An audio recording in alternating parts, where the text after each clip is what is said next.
नमस्ते सबैजनालाई।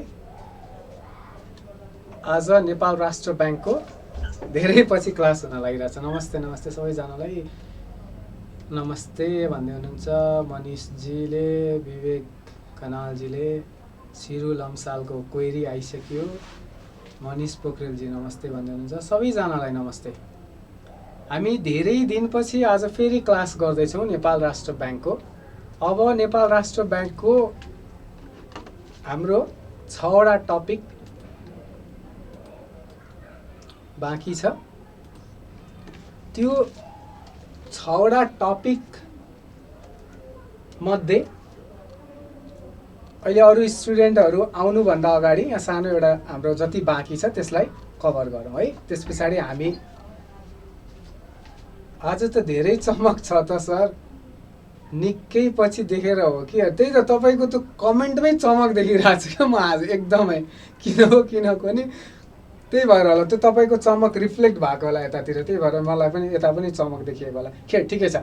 अब हामी के गरौँ भने एकचोटि अहिलेसम्म हामीले के गऱ्यौँ त्यो त तपाईँहरूलाई थाहा छ। अब हामी बाँकी क्लासेसहरू कसरी कभर गर्छौँ त्यो हेरौँ।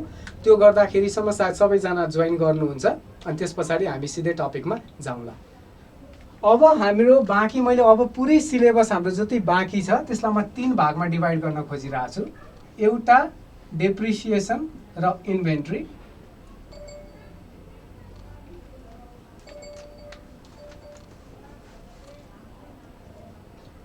एकैछिन है।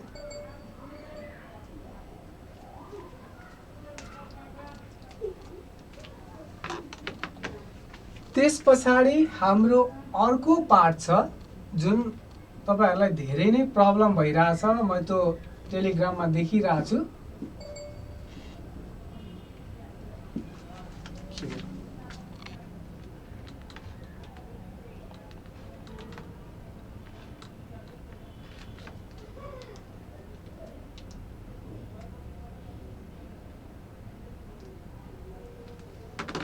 ठिक छ। र लास्टमा गभर्नमेन्ट अकाउन्टिङ। हामीले कसरी हेरौँ भने हाम्रो हेलो सर, हेलो अर्पणजी, तपाईँले त मलाई ठिकै छ। डेप्रिसिएसनलाई हामीले अब यो डेप्रिसिएसनको पार्ट होइन, यो रिमेनिङ सिलेबस हो। हामीले अहिलेसम्म जे सक्यौँ र अब जे बाँकी छ एनआरबी को लागि त्यसलाई मैले डिभाइड गर्न खोजे हो, ताकि तपाईहरु धेरै दिनपछि हाम्रो क्लास भयो। कतिजनालाई त कतिवटा क्लास भयो पनि थाहा छैन, कतिजना के कुरा पढाइ भइसक्यो पनि थाहा छैन है। त्यही भएर एउटा बाँकी चाहिँ के छ त्यो चाहिँ मैले यहाँ एउटा टेबल जस्तो बनाइदिन खोजे हो। हेर्नुस्, हाम्रो डेप्रिसिएसन र इन्भेन्ट्री एउटा बाँकी छ। मैले यो दुईटै कुरा यो दुईटासँग रिलेटेड नभएको कारणले गर्दा यसलाई छुट्टै राखेको हो है। र त्यस पछाडि यो दुईटा टपिक जुन छ यो हामीले सीएमा पनि पढ्नुपर्छ। एनएफआरएस र internal control, internal check, internal audit जुन छ यो एउटा पार्ट छ। र अर्को पार्ट भनेको गभर्नमेन्ट अकाउन्टिङको छ। म के अहिले एस्योर गर्न खोजिरहेको छु भने यदि आज हाम्रो डेप्रिसिएसनको क्लास अब भइसके पछाडि कमसे कम अब अर्को क्लास इन्भेन्ट्री सके पछाडि मात्रै ग्याप होस्। यदि ग्याप भयो नै भने पनि हामीले त्यसरी प्लानिङ गर्छौँ।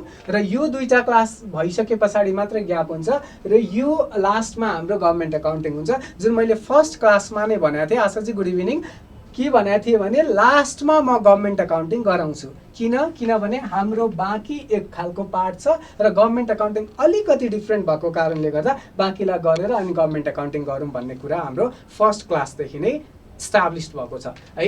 त्यही भएर हामी सुरुमा यो दुईटा गर्छौँ। मैले अर्को एउटा प्लान के गरिरहेको छु भने यो डेप्रिसिएसन र इन्भेन्ट्री गरिसके पछाडि यहाँ जानुभन्दा अगाडि एउटा हामी रिभिजन जस्तो गर्छौँ। लिटरल्ली रिभिजन म भन्दिनँ त्यसलाई,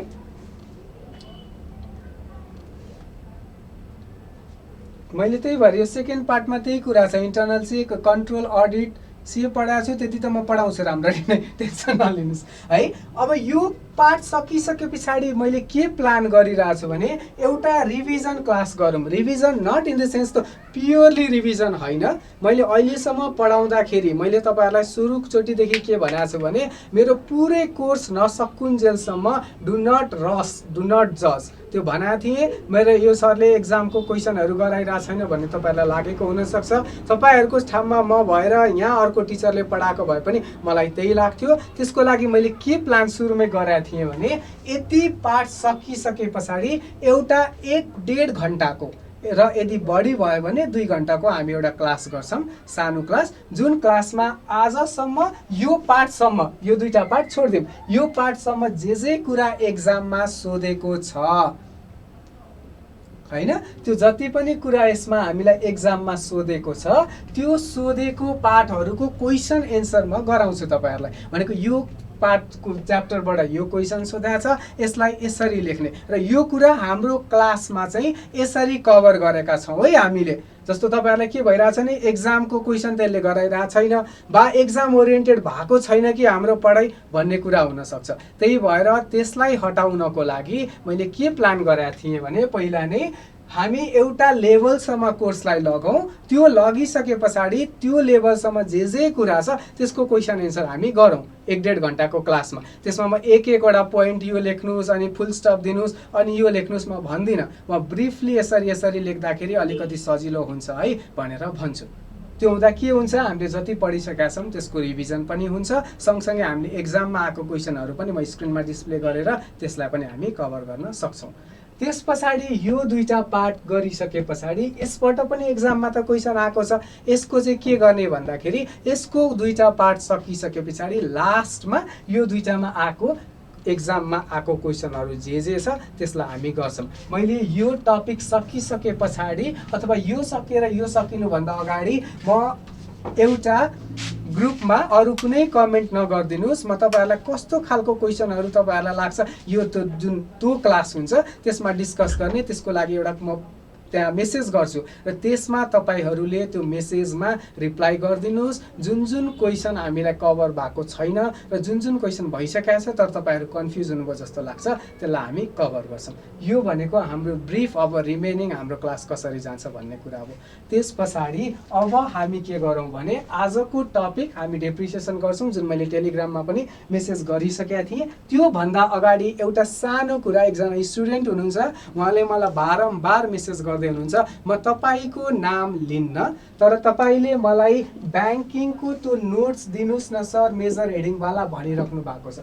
तपाईलाई म तपाईको नाम लिन्न, तपाई एउटा कुरा सोच्नुस् के मात्रै भने मैले ब्याङ्किङको यो मेजर हेडिङवाला क्लास लिए पछाडि एउटा तपाईहरुलाई असाइनमेन्ट दिएको थिएँ जहाँ लास्ट धेरै नै नम्बर अफ इन्डिभिजुअलहरू पार्टिसिपेट हुनुभएको थियो जसले एन्सर लेख्नु भएको थियो। मैले दुईटा क्लासको त्यसको चेक पनि गराएको थिएँ, त्यसमा फिडब्याक पनि दिएको थिएँ। एउटामा रिपिटेसन भएको कारणले गर्दाखेरि मैले गरिनँ, 3टा हाम्रो जुन ग्रुप छ त्यसमध्ये। तपाईँ के सोच्नुहोस् बुझ्नुहोस् भने तपाईलाई 15-20 दिन कि 1 महिना अगाडिदेखि मलाई एउटा कुराको नोट दिनु भन्दै हुनुहुन्छ। मैले दिइरहेको छैन, मैले अरू यत्रो नोट बनाइरहेको छु, एटलिस्ट इङ्ग्लिसमा त बनाएको छु भनेपछि त्यसको नोट पनि मलाई त्यो एउटा क्वेसनको नोट बनाउन गाह्रो होइन। तर तपाईँ मलाई हरेक 10 डेजको ग्यापमा मेसेज गर्दै हुनुहुन्छ भने प्लिज म्याडम तपाईँ बुझिदिनुहोस्, तपाईँ यु आर ल्याकिङ समवेयर। तपाईँले के बुझ्नुहोस् भने 10 दिनसम्म तपाईँको टिचरले तपाईँलाई नोट दिँदैन र तबसम्म पनि तपाईँ टिचरसँग नै डिपेन्डेन्ट भइराख्नु भएको छ भने this is a serious problem. तपाईलाई मात्र होइन, मैले अरूलाई पनि भने हो मैले दिएको छैन, मेरो साइडको फल्ट हो, मैले त्यसलाई कभर गर्न खोजेँ होइन। तर तपाईँको टिचरले अथवा तपाईँको मेन्टर हो नि त हामी त होइन, प्रोफेसर त होइन, म त मेन्टर हो, खालि तपाईँले यसरी गर्नुहोस् है, यसरी गर्दा हेल्प हुन्छ है भनिरह हो। त्यही भएर त्यो 10 दिनसम्म तपाईँले त्यसको एन्सर खोज्नु भएको छैन, 10 दिनसम्म तपाईँले त्यसको एन्सरलाई अहिलेसम्म आइडेन्टिफाई गर्नु भएको छैन, लेख्नु भएको छैन भने त्यसमा चाहिँ अलिकति तपाईँको साइडबाट केही न केही कमजोरी हुनसक्छ। त्यस्तो खालको कमजोरी नगर्नुहोस्, स्पुन फिडिङ नगर्नुहोस्। म नोट चाहिँ दिन्छु, फेरि यो भनेर मैले नोट दिन्न भने होइन, तर तपाईँले एकचोटि आफै लेख्नुहोस्, अरूले पनि लेख्नुहोस् भन्न खोज्यो। अब हामी टपिकमा जाउँ। मलाई डेप्रिसिएसनमा एकजना साथीले अस्ति मेसेज गरेर के भन्नुभएको थियो भने मैले यो डेप्रिसिएसनको टपिक आजसम्म बुझेको छुइनँ भन्नुभएको थियो। सो म एक्सपेक्ट गर्छु के भने यो चोटि चाहिँ तपाईले depreciation once and for all बुझ्नु होला भन्ने मेरो आशा छ। त्यो भन्दा अगाडि हामी डेप्रिसिएसन स्टार्ट गर्नुभन्दा अगाडि तपाईले आजसम्म जे पढ्नु भएको छ डेप्रिसिएसन, चाहे जुनसुकै टिचरले होस्, जे पढ्नु भएको छ प्लिज त्यो बिर्सिदिनुहोस्। नेपालीको नोटको कुरा त भवानी चाहिँ आउँछ, किनकि मैले त्यसमा मेरै साइडबाट फल्ट छ। आई क्यानट से एनिथिङ, मैले त्यसमा कसैलाई केही भन्न सक्दिनँ। म त्यो गर्दैछु, म गर्छु। संजोगजी एनएफआरएस को फुल फर्म मात्रै भनिदिनुहोस् भन्दै हुनुहुन्छ। जब हामी पढ्छौँ त्यतिखेर भन्ने कुरा हो, तर तपाईँले सोधिहाल्नुभयो एनएफआरएस को full form Nepal financial reporting standard हो। त्यहाँ कसैले स्टेटमेन्ट हो कि भनेर पनि मैले कुन कुन ग्रुपहरूमा मेसेज देखिरहेको थिएँ। त्यो स्ट्यान्डर्ड हो। स्ट्यान्डर्ड किन भनिन्छ त्यो कुरा त्यतिखेर गरौँला। अब प्लिज डेप्रिसिएसनमा जाऊँ। हामी डेप्रिसिएसन पढ्नुभन्दा अगाडि म तपाईँलाई हम्बल रिक्वेस्ट गर्छु, आजसम्म डेप्रिसिएसनमा तपाईँले जे पढ्नु भएको छ प्लिज बिर्सिदिनुहोस्। तपाईँले पढेकै कुरामा म जान्छु है, तर तपाईँले पढेको कुरामा जानुभन्दा अगाडि यसलाई बुझाउनको लागि, यो कन्सेप्ट के हो त्यो बुझाउनको लागि मलाई केही समय लाग्छ, 10-15 मिनट। त्यो बेलासम्म मैले पढेको कुरा केही आएन, यसले झन् कन्फ्युज गरिदियो, यो गरिदियो, त्यो गरिदियो, प्लिज नभनिदिनुहोस्। डेप्रिसिएसन हामीले पढ्दाखेरि सबैभन्दा पहिला, आई डोन्ट नो तपाईँको अरू टिचरहरूले भन्नुभएको छ छैन यो कुरा, सबैभन्दा पहिला हामीले बुझ्नुपर्ने कुरा भनेको म्याचिङ कन्सेप्ट हो।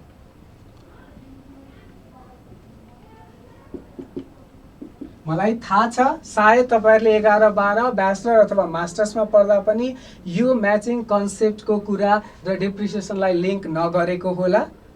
त्यो बिर्सिदिनुहोस्। म तपाईँहरूले कमेन्ट धेरै गर्न थाल्नुभयो, म मेरो स्क्रिनलाई फुल स्क्रिन गर्छु, तपाईँहरूको कमेन्ट अब म हेर्दिनँ। त्यही भएर वाट एभर युआर सेइङ मैले सुनिरहेको छैन है त। म जुन बेला कमेन्ट लिनुपर्ने हुन्छ त्यतिखेर मेरो स्क्रिनमा म त्यो कमेन्ट ल्याउँछु। अहिले लेखेर काम छैन।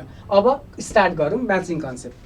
म्याचिङ कन्सेप्टमा हामीले के भनेका थियौँ भने, यदि कुनै पनि खर्चलाई बुक गर्ने हो भने अथवा यदि कुनै पनि इन्कमलाई बुक गर्ने हो भने त्यो दुईटाको बिचमा म्याच हुनुपर्छ।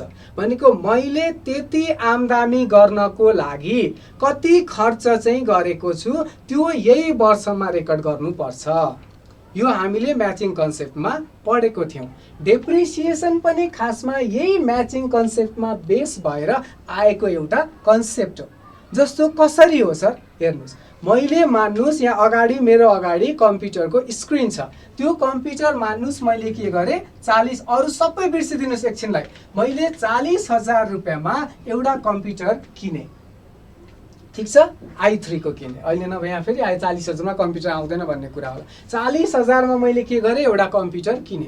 अब त्यो कम्प्युटर मैले 40,000मा किने पछाडि मैले त्यो कम्प्युटर 1 वर्षभरि मात्रै युज गर्ने हुन्न। मैले के गर्छु, यो वर्ष पनि मैले त्यसलाई युज गर्छु। त्यो भनेको 77-78मा पनि युज गर्छु, 78-79मा पनि गरौँला र 79-80मा पनि गरौँला। अब हेर्नुहोस्, यो 40,000 मैले जुन युज गरेको छु, यो 40,000ले मलाई इन्कम कहिलेसम्म दिने भयो, 3 वर्षसम्म मलाई यसले के गर्ने भयो, इन्कम दिने भयो। जब यो 40,000ले मलाई इन्कम 3 वर्षसम्म दिन्छ भने मैले अहिले नै खर्च सबै बुक गरेँ भने के हुन्छ, मेरो म्याचिङ कन्सेप्टको प्रिन्सिपल जुन हामीले फर्स्ट टपिकमा पढाएको थियौँ त्यो हल्लिन्छ। हामीले अकाउन्टिङ प्रिन्सिपल पढ्दा के भनेका थियौँ भने म्याचिङ कन्सेप्ट त इम्पोर्टेन्ट प्रिन्सिपल हो, त्यो त फलो गर्नै पर्छ। भनेको यो चोटि मैले यदि कुनै आम्दानी गर्दैछु भने त्यो आम्दानी गर्नको लागि जति खर्च भएको छ त्यति मात्रै यो चोटि बुक गर्ने है, अर्को त अर्को चोटि बुक गर्नुपर्छ है भने हो नि त। अब हेर्नुहोस् त, यसलाई हामीले यो 40,000मा मैले यो सामान कम्प्युटर किनिसके पछाडि त्यो 40,000 नै मानौँ एकछिनको लागि मैले के गरेँ, यही चोटि इन्ट्री गरिदिएँ। अब यो 40,000ले मलाई अर्को वर्ष पनि म यही ल्यापटप, यहाँ जुन अगाडिको मेरो स्क्रिन छ कम्प्युटर, त्यही युज गर्छु। त्यो अर्को वर्ष मैले यो 40,000मा किनेको कम्प्युटर जुन अगाडिको स्क्रिनको कम्प्युटर युज गर्दा त्यसले पनि त मलाई इन्कम दिइरहेछ नि त, तपाईँहरूबाट फी त आइरहेछ नि त मलाई। त्यो फीको लागि मैले खर्च के गरेँ, कम्प्युटर बराबरको पहिले युज गरेँ। मिल्यो त, म्याच भयो, भएन। त्यसैले हामीले के गर्यौँ, एउटा कन्सेप्ट ल्यायौँ। त्यो कन्सेप्टलाई के भनियो, रासकट्टी भनेर भनियो, जसलाई डेप्रिसिएसन भन्छ। त्यो कन्सेप्टले के भन्यो भने पुरै एकचोटि बुक नगर है, यदि त्यो पर्टिकुलर एसेट्सलाई तैँले 1 वर्षभन्दा बढी युज गर्छस् भने, अथवा एउटा अपरेटिङ साइकल भन्छ, एन्सरमा अपरेटिङ साइकल लेख्नुहोस्, 1 वर्षभन्दा बढी युज गर्छ भने त्यो केसमा चाहिँ एकचोटि खर्च बुक गर्नुहुन्न। किन? नभए त म्याचिङ कन्सेप्ट हल्यो नि त। म्याचिङ कन्सेप्ट त हलाउनु भयो, फर्स्ट डेको हाम्रो यो बेस हो, हामीलाई सुरुमै थाहा छ म्याचिङ कन्सेप्ट हलाउनु हुँदैन। त्यसैले गर्दाखेरि डेप्रिसिएसन भनेर कसरी चाहिँ त्यो खर्चलाई पिएनएलमा राख्ने, यो 40,000लाई पिएनएलमा कसरी हाल्ने त, त्यो पत्ता लगाउनको लागि चाहिँ फेरि अकाउन्ट्सको विज्ञहरू जुन छन् तिनीहरूले डिफ्रेन्ट टेक्निक्सहरू लगाए र त्यो टेक्निकहरू भनेको एसएलएम, डब्लुडिबी हो। कन्सेप्ट किन आयो? म्याचिङ कन्सेप्टको लागि आयो। अब अर्को, अब तपाईँहरूको टिचरले तपाईँहरूलाई के भन्नुभएको छ एक्जाममा, स्कुलमा, कलेजमा पढाउँदा तपाईँको टिचरले के भन्नुभएको छ, हामीले कुनै पनि सामान धेरै रुपियाँमा किन्छौँ, त्यो धेरै रुपियाँमा किनेको सामानलाई हामीले के गर्छौँ, एकैचोटि हाल्न मिल्दैन, किनभने त्यो त धेरै खर्च गरेको सामान हो। 40,000को साटो 40 करोडको सामान हो। अहिले नै मैले 40 करोड हालिदिएँ भने त के हुने भयो, मेरो त प्रफिट एन्ड लस यो वर्षमा चाहिँ घाटामा जाने भयो, फेरि अर्को वर्षमा के हुने भयो, धेरै फाइदा आउने भयो। त्यही भएर हामीले त्यसलाई बिस्तारै बिस्तारै काटेर देखाउने भनेको चलन छ र त्यो गरेको हो भन्नुभएको छ। मलाई त्यो कुरा थाहा छ तपाईँहरूको टिचरले भनेको, अथवा हामीलाई त्यही भन्नुभएको। तपाईँहरूको टिचरले के भन्नुभएको छ, मलाई पढाउँदा उहाँले त्यही भन्नुभएको। त्यो पनि गलत होइन, त्यो अर्ध सत्य हो। तर त्यो चाहिँ किन एकैचोटि नराख्ने भनेको भन्दाखेरि म्याचिङ कन्सेप्टको कारणले। अब रहन्छ के, मैले यो जुन तपाईँहरूलाई कन्सेप्ट पढाउँछु, कन्सेप्ट बुझाउँछु, त्यो कन्सेप्ट यो 10-15 दिनको क्लासमा बुझाउनु पर्ने हो भन्ने मेरो अन्डरस्ट्यान्डिङ हो। नोट त मेरो किताबमा तपाईँहरूलाई नोट दिएको छु, त्यो पढेर तपाईँहरूले बुझ्नुहोस्, कन्सेप्ट बुझ्नुहोस्।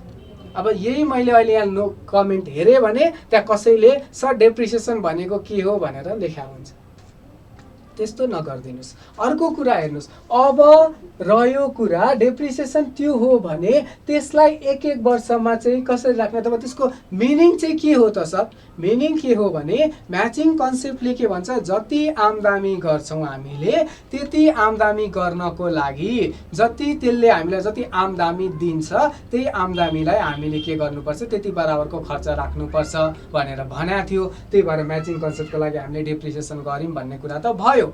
तर अब यो डेप्रिसिएसनलाई कसरी चाहिँ राख्ने त पिएनएलमा भन्दाखेरि एसएलएम स्ट्रेट लाइनको हिसाबले, डब्लुडिबीको हिसाबले र अरू डिफ्रेन्ट मेथडहरू छ जुन अहिले हामी पढ्दाखेरि बुझ्छौँ। यसमा तर थोरै एउटा कुरा बुझौँ, तपाईँले डेप्रिसिएसनलाई म्याचिङ कन्सेप्ट गर्नको लागि राख्नुभयो, रासकट्टी गर्नुभयो, तर कति चाहिँ गर्ने, कसरी आइडेन्टिफाई गर्ने, अथवा त्यो चाहिँ किन भयो त सर? अर्को कुनै कुराबाट लिङ्क गर्न सकिन्छ यसलाई? सकिन्छ।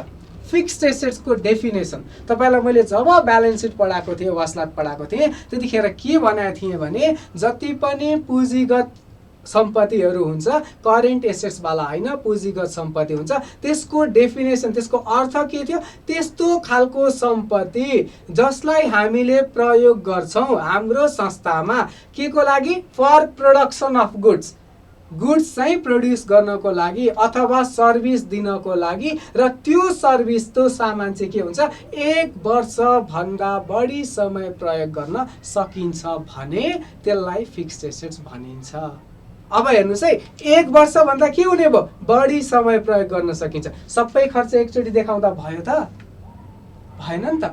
किन भएन? किनकि यो 40,000 को त मैले के गर्ने रहेछु, यो कम्प्युटर अघिको एक्जाम्पलमा यसलाई के गरेका छौँ हामीले, यहाँनेरि सर्भिस दिनको लागि प्रयोग गरेका छौँ, गुड्स प्रड्युस गर्न छैन हाम्रो केसमा, किनकि हामी सर्भिस सेक्टर इन्डस्ट्री, सर्भिस दिनको लागि प्रयोग गरेका छौँ। र यो सम्पत्ति के हुन्छ, 1 वर्षभन्दा बढी जान्छ भने यो के भयो, फिक्स्ड एसेट्स भयो। अब त्यसलाई 1 वर्षभन्दा बढी जान्छ भनेपछि म्याचिङ कन्सेप्टले के भन्छ, 1 वर्षभन्दा बढी जाने सम्पत्तिलाई एकैचोटि राख्नुहुन्न, किनकि त्यसले फेरि प्रयोग गरेर भोलि अर्को आम्दानी दिन्छ, जति आम्दानी त्यसले भोलि दिन्छ त्यति त त्यति बेलाको खर्च हो भनेर यो पुरै कन्सेप्ट आएको हो। अब अर्थमा जाउँ। डेप्रिसिएसन भनेको कुनै पनि सम्पत्ति प्रयोग गर्दाखेरि त्यो सम्पत्तिमा आउने वेयर एन्ड टेयर भनेको त्यो सम्पत्ति चलाइराख्दाखेरि त्यसमा जुन किसिमको ह्रास आउँदै जान्छ, त्यो ह्रास जति आउँछ त्यति ह्रासलाई 1 वर्षमा खर्चको हिसाबमा बुक गर्ने एउटा प्रक्रिया हो। यसका विभिन्न मेथडहरू छन् र यो फिक्स्ड एसेट्समा लाग्छ, त्यो कुराहरू त हाम्रो नोटमा भइहाल्छ। ठिक छ, म आशा गर्छु तपाईहरुले अहिले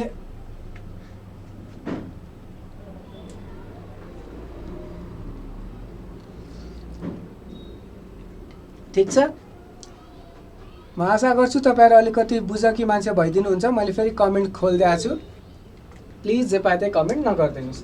अब हामीले यो कन्सेप्ट बुझिसके पछाडि, डेप्रिसिएसनको बारेमा बुझिसके पछाडि तपाईको एक्जाममा जस्तो किसिमको प्रश्न पनि सोधोस्, यो एउटा कन्सेप्टलाई बेस बनाएर तपाईले के गर्नुस्, एन्सर लेख्न सक्नुहुन्छ। अब हामी के गरौँ, डेप्रिसिएसन त हामीले बुझ्यौं, अब यसको कारण चाहिँ के हो त, के हो? अब के गर्नु पर्यो, कजेसहरु के हो, कजेस भनेको कारण चाहिँ के हो। ठिक छ, डेप्रिसिएसन त हामीले गर्ने, ह्रासकट्टी त गर्ने, किन म्याचिङ कन्सेप्टसँग मिलाउनलाई ह्रासकट्टी त गर्ने, तर त्यसको कारण चाहिँ के हो त? एउटा त के हुने भयो, अहिले भर्खर हामीले कुरा गरेका थियौं, वेयर एन्ड टियर। ठिक छ, अब वेयर एन्ड टियर भने के हो? मान्नुस् तपाईको एउटा बाइक छ रे अथवा तपाईसँग स्कुटी छ रे, जब तपाई बाइक अथवा स्कुटी तपाईको नयाँ हुन्छ त्यो बेला त्यो बाइक र स्कुटी के हुन्छ, साह्रै राम्रो तरिकाले चल्छ। 4 वटा कि 5 वटा कतिवटा हाम्रो सर्भिसिङ चार्ज दिन्छ, एकदम प्लेजर मजाले राम्रो माइलेज दिएर चल्छ। तर जब त्यो हामी चलाउँदै जान्छौं, चलाउँदै गए पछाडि त्यसको क्यापासिटी के हुन्छ, कम हुँदै गर्छ। त्यसको परफर्मेन्स भनौं, क्यापासिटी भन्दा परफर्मेन्स के हुन्छ, कम हुँदै जान्छ। भने के भयो, जति हामीले चलायौं त्यति के हुने भयो, त्यो पर्टिकुलर सम्पत्तिको हाम्रो त्यो पर्टिकुलर सम्पत्ति पुरानो हुँदै जाने भयो। र जति पुरानो हुँदै जान्छ त्यति त अब त्यसले त्यति त हामीलाई आम्दानी दिँदैन, किनकि त्यो त के भइसक्यो, पुरानो भइसक्यो। कहिले पुरानो भयो, यो 1 वर्ष चलाएर भयो नि त। त्यसैले यही 1 वर्षमा जति चाहिँ पुरानो भयो त्यतिलाई चाहिँ डेप्रिसिएट गर्दियौं। एउटा कारण भनेको त्यही भएर वेयर एन्ड टियर भनेको चलाइराखेको कारणले गर्दाखेरि त्यसमा त्यसको परफर्मेन्समा जुन किसिमको कमी आउँदै जान्छ त्यही किसिमको कमी आउनु प्रोसेस नै वेयर एन्ड टियर हो। ठीक छ, अर्को एउटा रिजन के हुन सक्छ भने मार्केट भ्यालु जुन हुन्छ, बजार मूल्य के भयो, कम भयो। यो के हो, यसलाई के भन्छ, बजार मूल्य। सर यो चाहिँ कसरी हेर्नुस्, यो किनभने जस्तो मान्नुस् तपाई एउटा यस्तो कम्पनीमा हुनुहुन्छ जसमा बजार मूल्यले धेरै ठुलो रोल प्ले गर्छ, अथवा मसँग एउटा कम्प्युटर छ रे, मेरो अफिसमा भएको कम्प्युटरमा के हुने भयो त भन्दाखेरि त्यस्तो एकदमै हाम्रो आईटी कम्पनी हो, हाम्रो कम्पनीमा कम्प्युटरहरू धेरै छ। अब त्यो कम्प्युटर टेक्नोलोजी के हुन्छ, चेन्ज हुँदै जान्छ। टेक्नोलोजी चेन्ज हुँदा के हुन्छ, त्यसको बजार मूल्य पनि कम हुँदै जान्छ। जस्तो उदाहरणको लागि मसँग आइफोन फोन छ, मैले बोकेको आइफोन पुरानो हो, त्यो बेलामा यो आइफोनको रेट के थियो, एकदमै बढी थियो। अहिले आइफोन प्रो 11 कति आइसक्यो, अब मसँग पुरानो छ, त्यसको बजार मूल्य के भयो, कम भइसक्यो। अब मान्नुस् बजार मूल्य कम भइसक्यो, मैले पर्सेन्टेज डेप्रिसिएसन गर्दाखेरि चाहिँ 5% मा मात्रै म गर्छु भनेर बसेको भए यो 2-3 वर्षमा त यसको भ्यालु त पहिला मलाई 70, 80, 90 हजार परेको थियो भने अब मलाई 10 हजार पनि दिँदैन। त्यो 5% मा दिन मिल्यो, डेप्रिसिएट गर्न, ह्रासकट्टी गर्न मिल्यो त मिलेन। किन मिलेन, किनकि त्यसको बजार भ्यालु के भइसक्यो, घटिसक्यो। भनेपछि बजार भ्यालु घट्छ भने पनि के गर्नु पर्यो त, हामीले बजारको भ्यालु घट्छ भने पनि अथवा बजारको मूल्य घट्छ भने पनि त्यसलाई के गर्नु पर्यो, हामीले डेप्रिसिएट गर्नु पर्यो, ह्रासकट्टी गर्नु पर्यो। त्यसैले एउटा बजार भ्यालु कम हुनु पनि के हो, ह्रासकट्टीको कारण। त्यस्तै अघि मैले यसैको उदाहरण दिँदाखेरि पनि भने टेक्नोलोजिकल चेन्जेसहरु, टेक्नोलोजीमा के आयो, परिवर्तन आयो। म जस्तो विन्डोज, हुन त म कम्प्युटरको टिचर हैन, मैले त हामीले सधैँ सुनिरहेको भएर यो एक्जाम्पल हेर्दिएको। विन्डोज पहिला भिस्टा थियो, त्यस पछाडि विन्डोज 3 आयो क्यारे, त्यसपछि 7 आयो, अहिले 10 आयो। अब त्यो भिस्टा के भयो, टेक्नोलोजीको त्यसको चेन्ज भइसक्यो, त्यो के भयो, अब अहिले त्यसको भ्यालु छैन। किन? Because of technology. भनेको त्यस्ता धेरै मसिनहरू हुन्छ जुन मसिनहरू के हुन्छ, टेक्नोलोजीको कारणले गर्दाखेरि त्यसको भ्यालु स्वाट्टै घट्छ, एकदमै माथि पुग्या हुन्छ, सिधै तल घट्छ टेक्नोलोजी चेन्जले। जस्तो उदाहरणको लागि अहिले तपाईँहरूले कोरोना टेस्ट गर्ने मसिन जति महँगो छ तपाईँ हेर्दै गर्नु होला, अबको 5 वर्षमा कोरोनाको टेस्ट गर्ने मसिन यति महँगो नहोला। किन? अब डिफ्रेन्ट कम्पिटिटरहरू पनि आउँछन्, उनीहरूले पनि बनाउँछन्, त्यस पछाडि त्यसको भ्यालु कम हुँदै जान्छ। अब त्यो बेलामा भएको भ्यालु र अबको 5 वर्ष पछाडिको भ्यालु आज किनेको जति थियो त्यो के हुने भयो, कम हुने भयो। किन? टेक्नोलोजीको चेन्ज आयो, हामीसँग भएको जुन सामान छ त्यसको के हुने भयो त भन्दा टेक्नोलोजिकल्ली त्यो कम हुँदै गयो, त्यसमा टेक्नोलोजी नयाँ नयाँ टेक्नोलोजी आउँदै गयो। अब हामीसँग भएको सामानको भ्यालु त्यति छैन भने चाहिँ के गर्नु पर्यो त, जति भ्यालु कम भइरहेको त्यसलाई त रासकट्टी गरिदिनु पर्यो। त्यसैले यो पनि एउटा के हो, यसको कजेस हो जसले गर्दाखेरि हामीले रासकट्टी गर्नुपर्छ। यो मूल्य रस र रसकट्टीको डेफिनेसन सेम लेख्ने हो। मूल्य रस भने मैले बुझिनँ है, नेपालीमा लेखिदिनुहोस्, सरी अङ्ग्रेजी वर्ड थाहा छ भने त्यसमा लेखिदिनुहोस्। अर्को भनेको लिगल राइट थ्योरी मसँग त्यो के भयो, एक्सपायर भयो। अर्को कारण भनेको त्यो हुन्छ, जस्तो मान्नुहोस् मैले के गरेको छु त भन्दाखेरि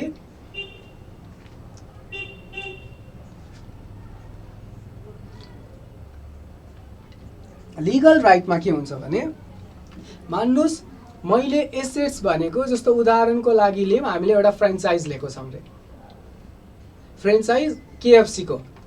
लास्ट कमेन्ट कसको छ, लोकसेवा तयारी, तपाईँको नाम बुझिँदैन, प्रिन्स घिमिरेजीले नेपालमा KFC को के लिनुभयो, राइट्स लिनुभयो अरे। अब उहाँको त्यो KFC को फ्रेन्चाइज जुन लिनुभयो त्यो त उहाँको लागि सम्पत्ति भयो, 5 वर्षको लागि उहाँले लिनुभएको थियो। तर उहाँले दिने प्रोडक्ट KFC त्यो जुन हाम्रो विदेशी KFC नभएर क्वालिटी फुड क्याफेवाला काठमाडौँमा छ क्वालिटी फुड क्याफे, त्यो लेभलको उहाँले के गर्नुभयो, चिकन खुवाउनु भयो अरे। त्यो भए पछाडि उहाँको लेभलको, त्यहाँको विदेशी लेभलको चिकन नखुवाएको कारणले गर्दाखेरि उहाँको के भयो, राइट चाहिँ एक्सपायर भयो अरे, अथवा उहाँलाई त्यो राइट्स दिएन अरे। अथवा 5 वर्षको लागि लिनुभएको थियो, राम्रो सर्भिस दिनुभयो, 5 वर्ष पछाडि के भयो, एक्सपायर भयो भने त्यो एक्सपायर भएपछि अब उहाँले त्यो फ्रेन्चाइज मेरो सम्पत्ति हो भनेर त बस्न मिलेन। भनेपछि त्यो पनि एउटा के हुने भयो, कारण हुने भयो, रासकट्टी गर्नुपर्ने। यदि मैले 5 वर्षको लागि कुनै कुराको राइट लिएको छु भने र त्यो मान्नुहोस् 20 लाखमा लिएको छु रे र 5 वर्षको लागि छु भने मैले के गर्नु पर्यो, 4 लाख त मैले महिनै पछि कम गर्दै जानु पर्यो नि त। किन महिनै पछि 4 लाख गरेँ, किन त्यस पछाडि त त्यो एक्सपायर हुन्छ, त्यो त मेरो सम्पत्ति होइन, बुझिन्छ। त्यही भएर एक्सपायर जुन लिगल राइट छ त्यसको एक दिनमा एक्सपायर हुन्छ भन्ने हामीलाई थाहा हुन्छ र त्यो पनि एउटा रासकट्टी गर्नुपर्ने कारण हो। यो अगाडिको माथिको जुन छ यो दुईटा यिनीहरूलाई फिक्स्डको कुन उसको कुन भने तपाईँहरूको सायद कलेजमा पढाउँदा टिचरले यो मार्केट भ्यालुको कम हुने फिक्स्डमा हुन्छ, यो फिक्स्डमा हुन्छ, यिनीहरू चाहिँ इन्ट्यान्जिबलमा हुन्छ, यो ट्यान्जिबलमा हुन्छ भन्नुभएको होला। त्यस्तो हुँदैन। टेक्नोलोजिकल चेन्ज अथवा मार्केट भ्यालु कम, इन्ट्यान्जिबल ट्यान्जिबल दुईटै हुन्छ, त्यसैले त्यसमा कन्फ्युज नहुनुहोस्। अर्को भनेको यसमा के हुन सक्छ त भन्दाखेरि हाम्रो माइनहरू हुन्छ जुन यसमा अब तपाईहरुलाई यो बुझ्न गाह्रो होला। जस्तो नेपालमा अहिले स्टिलको खानी भेटियो भनेर स्टिल कम्पनी खुल्न लागेको छ। त्यो खानी अथवा विदेशमा जति पनि गल्फ कन्ट्रीहरु छ त्यहाँनेरि के छ, तेलको खानी छ। त्यो तेलको खानी जति पनि छ त्यो एउटा निश्चित क्यापासिटी छ त्यसको, त्यो अनन्त कालसम्म त्यहाँबाट तेल निस्किँदैन। हेर्नुस्, एउटा समय छ त्यति बेलासम्म त्यहाँसम्म निस्किन्छ, त्यस पछाडि त्यो खानी सकिन्छ, अब त्यसको सम्पत्ति होइन भनेर हामीले बुझ्नुपर्छ। त्यो एउटा खाली त्यस पछाडि के हुन्छ, एउटा इनार जस्तो मात्र हुन्छ, त्यो खानी रहँदैन। त्यसैले त्यो जुन छ माइन्सहरू जति पनि नेचुरल रिसोर्सेसहरू छ त्यो कम हुँदै जानु, डिप्लिट हुँदै जानु, त्यसको खानीको जति पनि उसको क्यापासिटी छ त्यो कम हुँदै जानु पनि एउटा के हो, हाम्रो लागि रिजन हो। त्यो पनि एउटा के हो, राजकट्टीको कारण हो। र लास्टमा अर्को एउटा कारणमा हामीले के थप्न सक्छौँ भने सरकारकी नियम पालना गर्नको लागि पनि यो गरिन्छ। अर्को के सरकारी नियम पालना गर्न, स्ट्याट्युटरी कम्प्लायन्सको लागि पनि गरिन्छ। किनभने कम्पनी एक्टले स्पष्टसँग लेखेको छ कि हाम्रो किताबमा भएको जति पनि सम्पत्ति छ त्यसमा राजकट्टी गर्नुपर्छ। इन्कम ट्याक्स एक्टले त विथ डेप्रिसिएसन रेट क्लियरली लेखेको छ हाम्रो किताबमा जे जति कुराहरू छ त्यसमा के गर्नुपर्छ, राजकट्टी गर्नुपर्छ। त्यसैले यो सबै जुन कारणहरू छ, यो सबै जुन पोइन्टहरू छ, बुदाहरू छ, यो यस्ता कारणहरू हुन् जसले गर्दा राजकट्टी गर्नुपर्छ। डिप्लिसन अफ माइन भनेको जति पनि नेचुरल रिसोर्सेसहरू छ त्यो नेचुरल रिसोर्सेसहरूको जुन क्यापासिटी छ त्यो कम हुँदै जानु। डिप्लिसन अफ, यो सबै मेरो नोटमा आउँछ, तपाईँहरू यहाँनिर खालि सुन्नुहोस् मात्रै, यहाँ लेखेको कुरा ध्यान दिन जरुरी छैन। यो सबै नोट्समा मैले दिन्छु, जुन दिन आउँछ त्यो दिन हामीले गरि नै हाल्छौँ। एक्सिडेन्ट र ड्यामेज जुन भन्दै हुनुहुन्छ प्रेमराजजी तपाईँले, त्यो वेयर एन्ड टियर हो। मेरो एक्सिडेन्ट भयो भने कुनै पनि सामानको ड्यामेज भयो भने त्यो नै के हुन्छ, वेयर एन्ड टियरमा पर्छ। त्यही भएर प्लिज मैले यहाँ लेखेको वर्ड भन्दा पनि दिएको डेफिनेसनलाई बुझिदिनुहोस्। त्यो बुझ्नु भएन भने यस्तै एउटै पोइन्ट दुईचोटि आउन सक्छ। ठिक छ, अब के गरौँ, अर्को टपिक हेरौँ। अब डेप्रिसिएसन हामीले जुन गर्छौँ अथवा राजकट्टी जुन गर्छौँ त्यसको उद्देश्य चाहिँ के हो त? राजकट्टी गर्नुको अहिले हामीले के बुझ्यौँ, राजकट्टी किन गरिन्छ बुझ्यौँ। त्यस पछाडि अब राजकट्टीको उद्देश्य के हो त्यो हेर्नु पर्यो।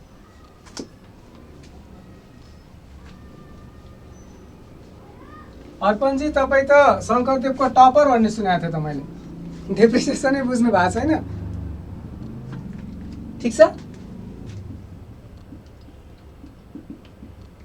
अब्जेक्टिभ जसलाई हामीले के भन्छौँ, उद्देश्य पनि भन्छौँ। यसको अब्जेक्टिभ के हो त, उद्देश्य के हो? हामीले डेप्रिसिएसन गर्नुको वेयर एन्ड टेयर भनेको तपाईँले कुनै पनि सामान चलाइराख्दाखेरि त्यो सामानको क्यापासिटी अथवा पर्फर्मेन्समा जुन कमी आउँछ त्यो कमीलाई वेयर एन्ड टेयर भन्छ। जस्तो मान्नुहोस् तपाईँले बाइक किन्नुभयो, बाइक नयाँ छ, नयाँ हुँदाखेरि राम्ररी चलाइराख्नु भएको थियो, बिस्तारै त्यो चलाइराख्दाखेरि त्यसको पर्फर्मेन्स कम हुँदै गयो, माइलेज कम दिन थाल्यो, त्यसको ब्रेक बिग्रियो, त्यसको अरू कुनै कुराहरू बिग्रियो। त्यो जति पनि चेन्जेसहरू विथ युज, रिपिटेड युजको कारणले जुन चेन्जेसहरू आउँछ त्यसलाई के भनिन्छ, वेयर एन्ड टेयर भनिन्छ। 4 मा के थियो, एक्सपायरेसन अफ लिगल राइट थियो क्यारे 4 मा। त्यसमा हामीले त्यो भने के हो भने मैले कुनै एग्रिमेन्ट गरेर अधिकारहरू लिएको हुन्छु।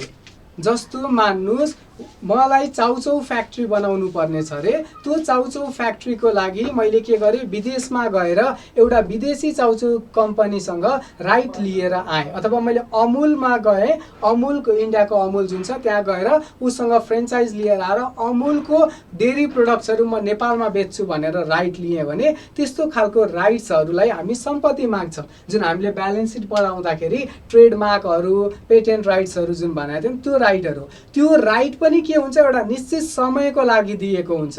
त्यो समय सकिसके पछाडि त्यो राइट हाम्रो रहँदैन र त्यसलाई पनि त्यही भएर के भनिन्छ त भन्दाखेरि डिप्लिसनको कारणले त्यो पनि एउटा राजकट्टीको कारण हुन्छ।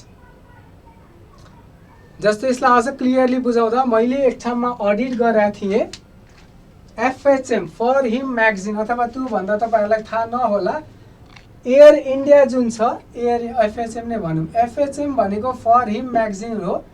यो इन्डियामा म्याक्सपोजर इन्डिया प्राइभेट लिमिटेडले यो म्यागजिन के गर्छ, निकाल्छ। यो खासमा विदेशी म्यागजिन हो। जस्तो प्लेबोयहरू छ नि, प्लेबोयहरू जस्तै के हो, यो म्यागजिन हो। यो म्यागजिनको राइट के थियो, म्याक्सपोजर भन्ने कम्पनीलाई दिएको थियो भने त्यो म्याक्सपोजर भन्ने कम्पनीले यो एफएचएम इन्डियामा निकाल्नको लागि जुन राइट लियो नि त्यो राइट चाहिँ लिगल राइट्स हो के, त्यो चाहिँ सम्पत्ति हो उसको, र त्यो एक्सपायर हुन्छ एउटा निश्चित समयपछि। त्यसैले के गर्नुपर्छ, त्यसलाई डेप्रिसिएट अथवा राइट अफ गर्दै जानुपर्छ।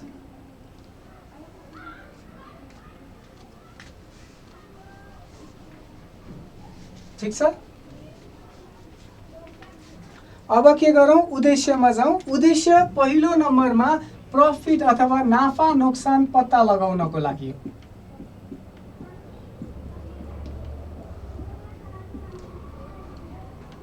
अब यो फेरि के लेखेको नभनिदिनु होला।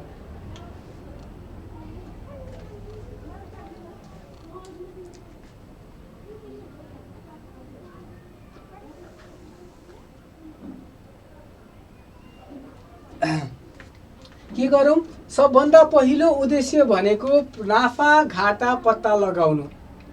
राजकट्टी जुन छ त्यस्तो भनेको एउटा खर्च हो जुन हामीले नाफा घाटा स्टेटमेन्ट अथवा स्टेटमेन्ट अफ प्रफिट र लस जुन छ त्यसमा डेप्रिसिएसनलाई खर्चको रूपमा हामीले राख्छौँ र यसको मेन त्यहाँ राखिसके पछाडि त्यो पछाडिको खर्च के हुन्छ, हाम्रो प्रफिट आउँछ, नेट प्रफिट आउँछ र त्यसमा हामीले ट्याक्स तिर्ने अथवा हामीले त्यसलाई ब्यालेन्स सिटमा लाने गर्छौँ। त्यसैले डेप्रिसिएसनको एउटा उद्देश्य भनेको, डेप्रिसिएसन क्यालकुलेट गर्नु भनेको खर्च किताबमा बुक गरेर 1 वर्षमा त्यो जति प्रयोग भयो म्याचिङ कन्सेप्ट अनुसार त्यो बुक गरेर त्यो जति हामीले बुक गरेको छौँ त्यति बुक गरिसके पछाडि कति मेरो नाफा अथवा घाटा भयो त्यो हेर्ने काम गर्छ।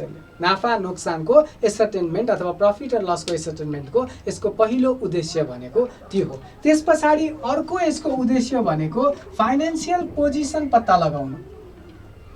वित्तीय स्थिति के छ त संस्थाको वित्तीय स्थिति के छ त्यो पत्ता लगाउनु पनि यसको उद्देश्य हो। कसरी भन्दा यदि मैले अघिको उदाहरणमा 40,000 को फिक्स्ड एसेट्स किनेको छु भने त्यो 40,000 को फिक्स्ड एसेट्समा मैले डेप्रिसिएसन लगाइसके पछाडि त्यसको डब्ल्युडिभी भ्यालु आउँछ र जति डब्ल्युडिभी भ्यालु त्यो डेप्रिसिएसन लगाइसके पछाडि हाम्रो किताबमा आउँछ त्यो डब्ल्युडिभी भ्यालु नै के हुन्छ हाम्रो लागि, त्यो पर्टिकुलर सम्पत्तिको ठ्याक्कै आर्थिक as on a particular date त्यति चाहिँ त्यसको भ्यालु छ है भन्ने कुरा पत्ता लाग्छ। त्यसैले डेप्रिसिएसनले सम्पत्ति फिक्स्ड एसेट्सहरू जति पनि छ त्यसको जुन दिन हामीले वास्ताद बनाउँछौँ त्यो दिन अथवा कुनै पनि एउटा पर्टिकुलर दिनमा त्यसको भ्यालु कति छ भन्ने कुरा थाहा पाउँछ, जसले गर्दाखेरि हाम्रो संस्थाको वित्तीय स्थिति कस्तो छ हामीलाई थाहा हुन्छ। त्यसैले यसको अर्को उद्देश्य भनेको फाइनेन्सियल पोजिसनको एसर्टेनमेन्ट अथवा फाइनेन्सियल पोजिसन आइडेन्टिफाई गर्नुपर्ने हो। त्यस्तै अर्को भनेको डेप्रिसिएसन हामीले किन लगाउँछौँ भने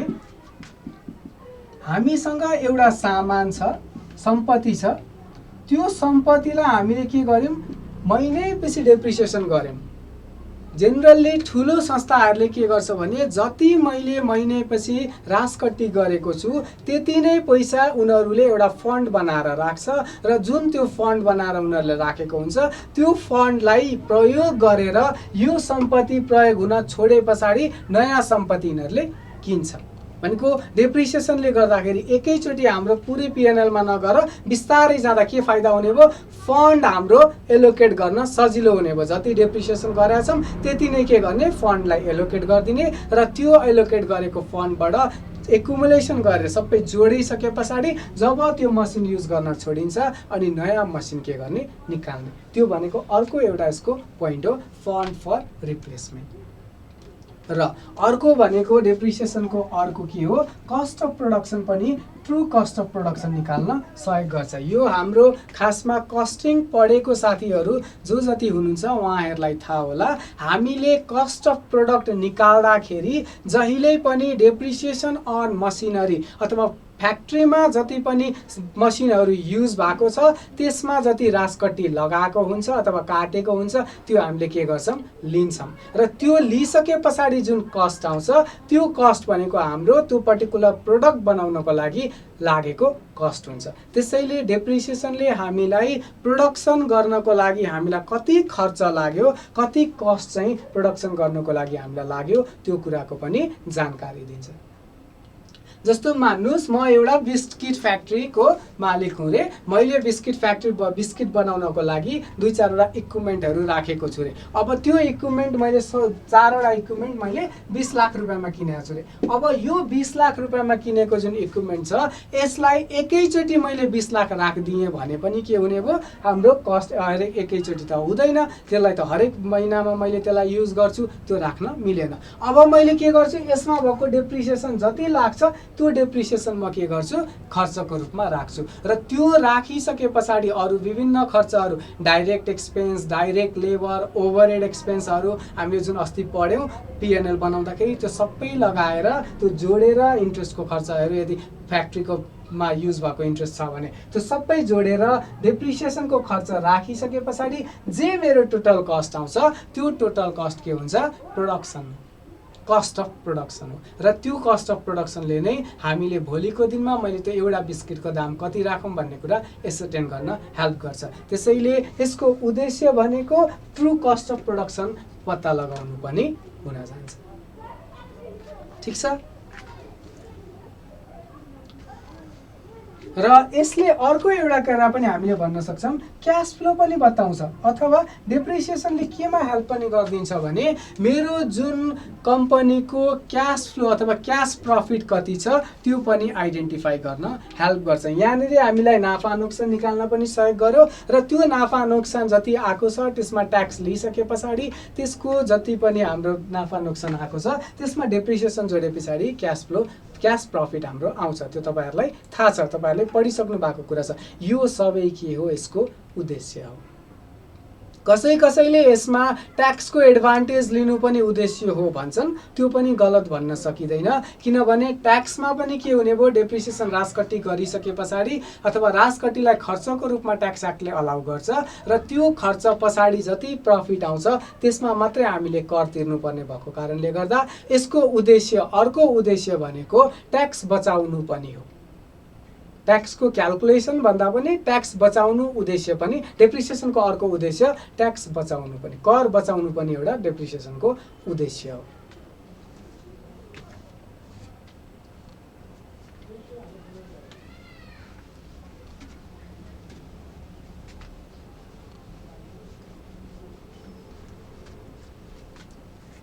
अब मानम हामीले राजकट्टी गरिरहेछौँ रे, यो राजकट्टी गर्दाखेरि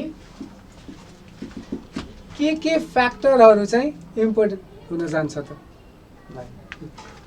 के फ्याक्टरहरू छ जुन चाहिँ राजकट्टी गर्दाखेरि हाम्रो लागि इम्पोर्टेन्ट हुन सक्छ, त्यो अर्को एउटा तपाईलाई जाँचमा सोध्ने प्रश्न हो। अहिले मैले जे कुरा भनेको छु जाँचमा यहीँबाट नै क्वेसनहरू आउने हो। त्यही भएर कृपा गरेर प्लिज मैले के भनिरहेको छु त्यो चाहिँ बुझिदिनुस्। यसमा हाम्रो क्वेसन के हुन जान्छ भने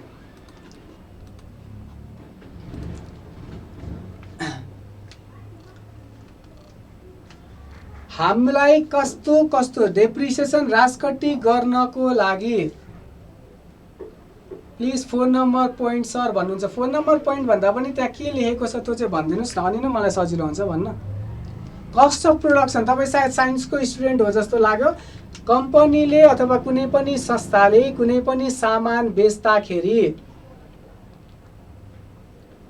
श्वेता थापाजी हुन्छ, टु गेट ट्याक्स एडभान्टेज, उसको उद्देश्य भनेको ट्याक्स बेनिफिट पाउनु भनेर लेख्न सकिन्छ। किनकि हामीले जब डेप्रिसिएसन गर्छौँ त्यस पछाडि आउँछ नि त, त्यसलाई खर्चको रूपमा मानिन्छ। डेप्रिसिएसन सरकारले दिन्छ, कर एक्टले दिन्छ र त्यो गरिसके पछाडि आउने प्रफिटमा मात्रै के हुन्छ, कर लाग्छ। त्यसैले ट्याक्सको एडभान्टेज लिनको लागि राजकट्टी गरिन्छ, उसको उद्देश्य ट्याक्सको एडभान्टेज लिनु हो भन्न सकिन्छ। डेप्रिसिएसन पर्सेन्टेज अहिले म त्यहाँ पुगेको छुइनँ, त्यसैले त्यसमा नजाउँ। तपाईहरुलाई सबै कुरा थाहा छ, त्यही भएर हतार नगर्नुस्। म डेप्रिसिएसनको पर्सेन्टेजमा, डेप्रिसिएसनको क्याल्कुलेसनमा गएकै छुइनँ।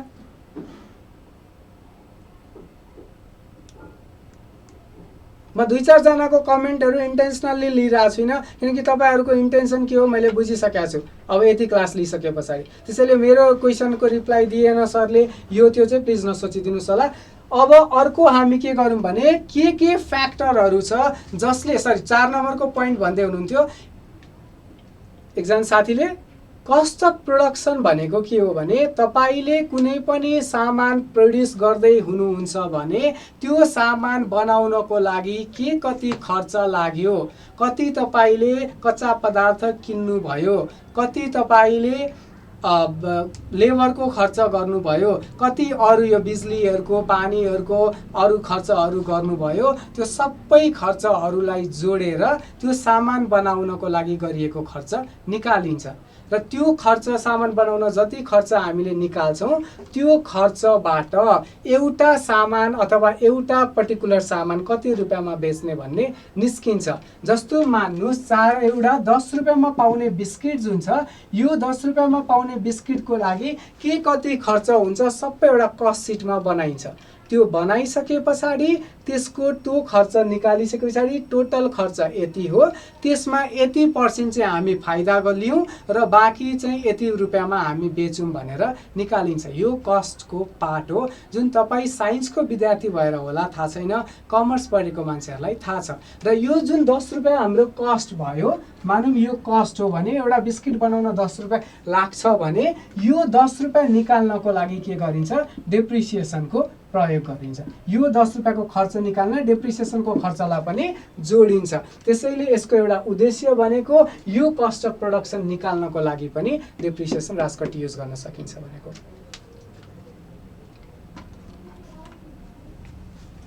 अब के फ्याक्टरहरू छ जसले चाहिँ डिटरमाइन गर्छ डेप्रिसिएसनलाई, राजकट्टीलाई भन्ने अर्को एउटा प्रश्न छ। यो प्रश्नहरू तपाईँको एक्जाममा आउँछ। मैले तपाईँहरूको एक्जाममा आएको प्रश्नहरू हेरेर त्यसलाई नोट बनाइरहेको हो र त्यसैलाई नै अहिले यहाँ कभर गरिरहेको हो। फन्ड फर रिप्लेसमेन्ट जुन तपाईँले बुझ्नु भएन, हुन्छ कस्तो भने मान्नुहोस् मसँग 10 लाखको सामान छ अरे है, यो 10 लाखको सामानलाई अहिले स्ट्रेट लाइन लिम हामीले 10 वर्षसम्म के गर्छौँ हामी, यो सामान यो 10 लाखको सामान 10 वर्षसम्म प्रयोग गर्न सकिन्छ अरे। भनेको 1 वर्षमा मेरो कति खर्च हुने भयो, 1 लाख हुने भयो। मानौँ स्ट्रेट लाइन मेथडमा छौँ हामी, यो 1 लाख रुपियाँ जति तपाईँले डेप्रिसिएसनमा लानुहुन्छ नि त्यति नै पैसा तपाईँले एउटा फन्ड बनाएर राख्नुहुन्छ 1 लाख रुपियाँ भनेर। किन? ताकि 10 वर्ष पछाडि तपाईँले के होस्, त्यो 10 लाख रुपियाँ जुन छ 1 लाख 10 वर्षसम्म राख्दाखेरि कति आउने भयो, 10 लाख रुपियाँ आउने भयो। अब नयाँ मसिन किन्नु पर्दाखेरि तपाईँको 10 लाख रुपियाँ चाहिँ तपाईँसँग छ के, सजिलो भयो नि त। नभए त फेरि एकैचोटि 10 वर्ष पछाडि तपाईँले 10 लाखको सामान किन्नु पर्यो भने त 10 लाख म्यानेज गर्न गाह्रो हुनसक्छ।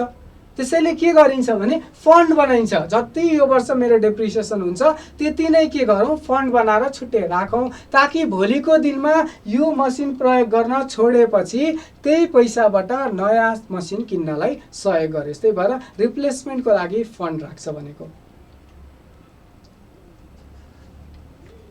कृष्ण जैसी तपाईँलाई पढ्न मन छैन अथवा तपाईँलाई अल्छी लागिसकेको हो भने you can please freely leave this class है। अब अर्को हेरौँ, what are the factors in measurement of depreciation. Depreciation अथवा राजकट्टी गर्नको लागि कस्ता किसिमको फ्याक्टरहरू छन् जसले चाहिँ के गर्छ, कस्ता किसिमको फ्याक्टरलाई अब के भन्ने, कस्ता किसिमको कारकहरू छन् जसले गर्दाखेरि चाहिँ हामीले डेप्रिसिएसन क्याल्कुलेट गर्नलाई सजिलो हुन्छ। पहिलो भनेको के हुनु पर्यो, एसेट्सको कस्ट हो। सबभन्दा पहिला त के हुनु पर्यो, हामीलाई थाहा हुनु पर्यो त्यो एसेट्स कति कस्टमा किनेको हो त्यो थाहा हुनु पर्यो। त्यस पछाडि अर्को हामीलाई के थाहा हुनु पर्यो, त्यो एसेट्सको युजफुल लाइफ कति हो, त्यो एसेट्स कति वर्षसम्म चाहिँ चलाउन सकिन्छ त। म यसलाई डिफाइन गर्छु, अहिले सुरुमा लेखी चाहिँ राखौँ केस कतिसम्म चाहिँ मैले त्यो एसेट्सलाई प्रयोग गर्न सक्छु। जस्तो यो अगाडिको कम्प्युटर मैले 40,000मा किने, अघिको एक्जाम्पलमा के हो, यो 40,000 मलाई थाहा छ। त्यस पछाडि युजफुल लाइफ, अब यो कम्प्युटर मैले कतिसम्म युज गर्न सकौँला, 1 वर्ष हो। प्रेमराज गिरीजी ठिक हो, कस्ट अफ एसेट्स हुन्छ एउटा, अर्को रमेश कुशवाजी ठिक, एस्टिमेटेड लाइफ जसलाई युजफुल लाइफ पनि भनिन्छ। अब यो कम्प्युटर मैले कति वर्ष युज गर्न सक्छु, मानौँ 4 वर्ष युज गर्छु भने त्यसले पनि के गर्छ, मैले कति राजकट्टी गर्ने भन्ने कुरा आइडेन्टिफाई गर्छ। जस्तो सञ्जोगजीले 3 वर्ष भन्दै हुनुहुन्छ, हुनसक्छ 3 वर्ष पनि तपाईँले लिन सकिन्छ। मैले क्याल्कुलेसन गर्न सजिलोस् भनेर 4 वर्ष लिएको। र प्रेमराज राईले भने जस्तै अर्को यसको लागि इम्पोर्टेन्ट फ्याक्टर भनेको के हुन्छ, scrap value.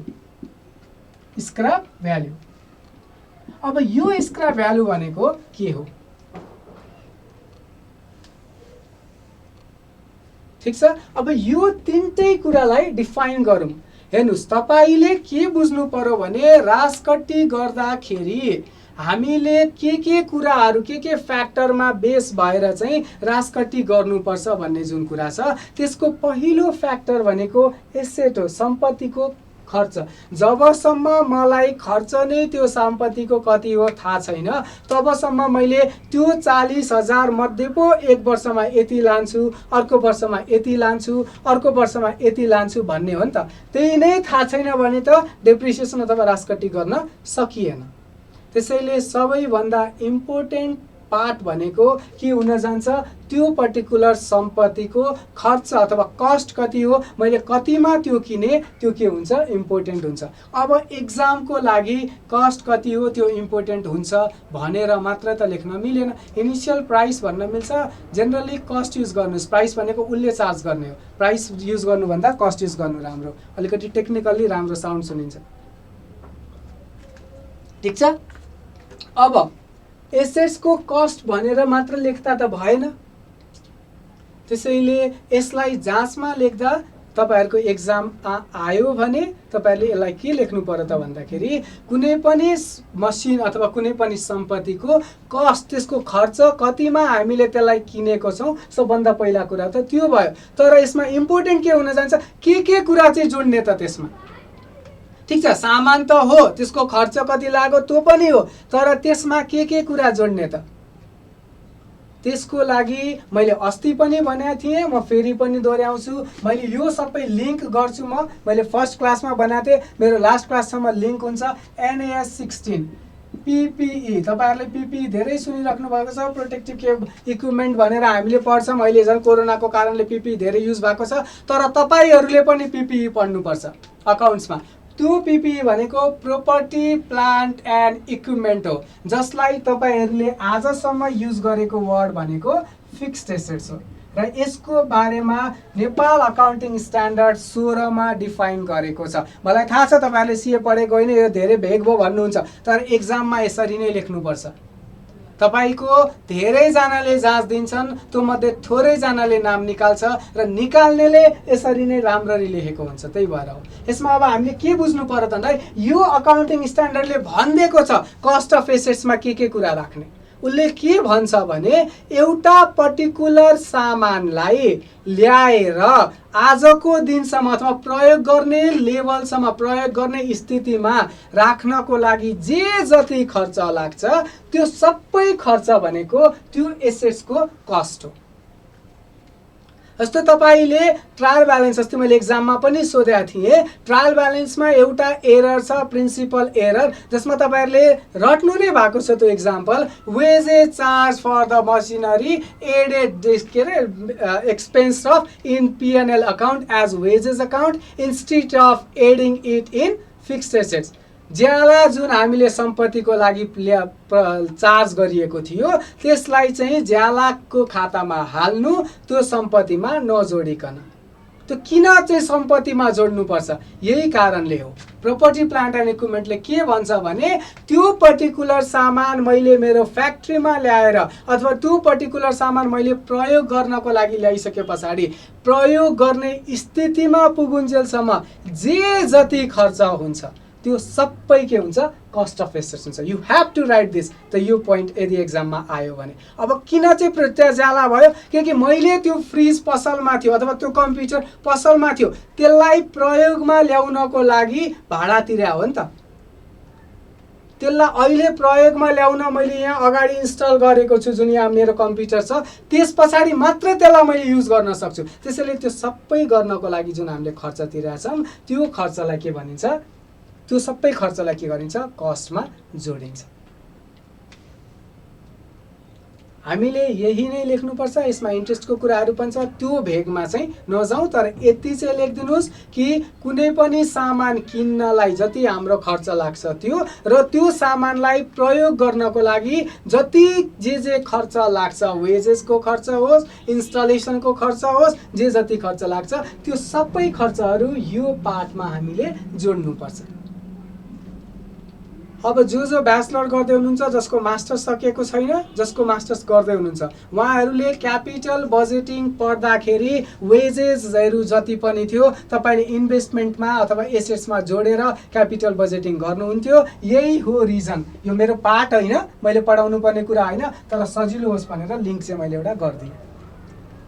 Installation and erection भनेको के हो भने तपाईले मान्नुस् मैले एउटा मिल छ रे, मिललाई मैले किनेर ल्याएँ रे, किनेर ल्याइसके पछाडि त्यो मिललाई मैले के गर्नु पर्यो, त्यहाँ प्लास्टर गर्नु पर्यो, खन्नु पर्यो, प्लास्टर गर्नु पर्यो र त्यो प्लास्टर गरिसके पछाडि त्यसलाई त्यहाँ राख्नु पर्यो र त्यस पछाडि मात्र त्यो मिल प्रयोग गर्न सकिन्छ। भनेको युज गर्नको लागि के गर्नु पर्यो, प्लास्टर त गर्नै पर्यो भने पछाडि के हुने भयो, त्यो इन्स्टलेसनको लागि लागेको खर्च हो। किनकि जबसम्म त्यो इन्स्टल गर्नुहुन्न तबसम्म त्यो मिल चल्न सक्दैन। त्यसैले त्यो खर्चलाई पनि के गरिन्छ, कस्टमा जोडिन्छ।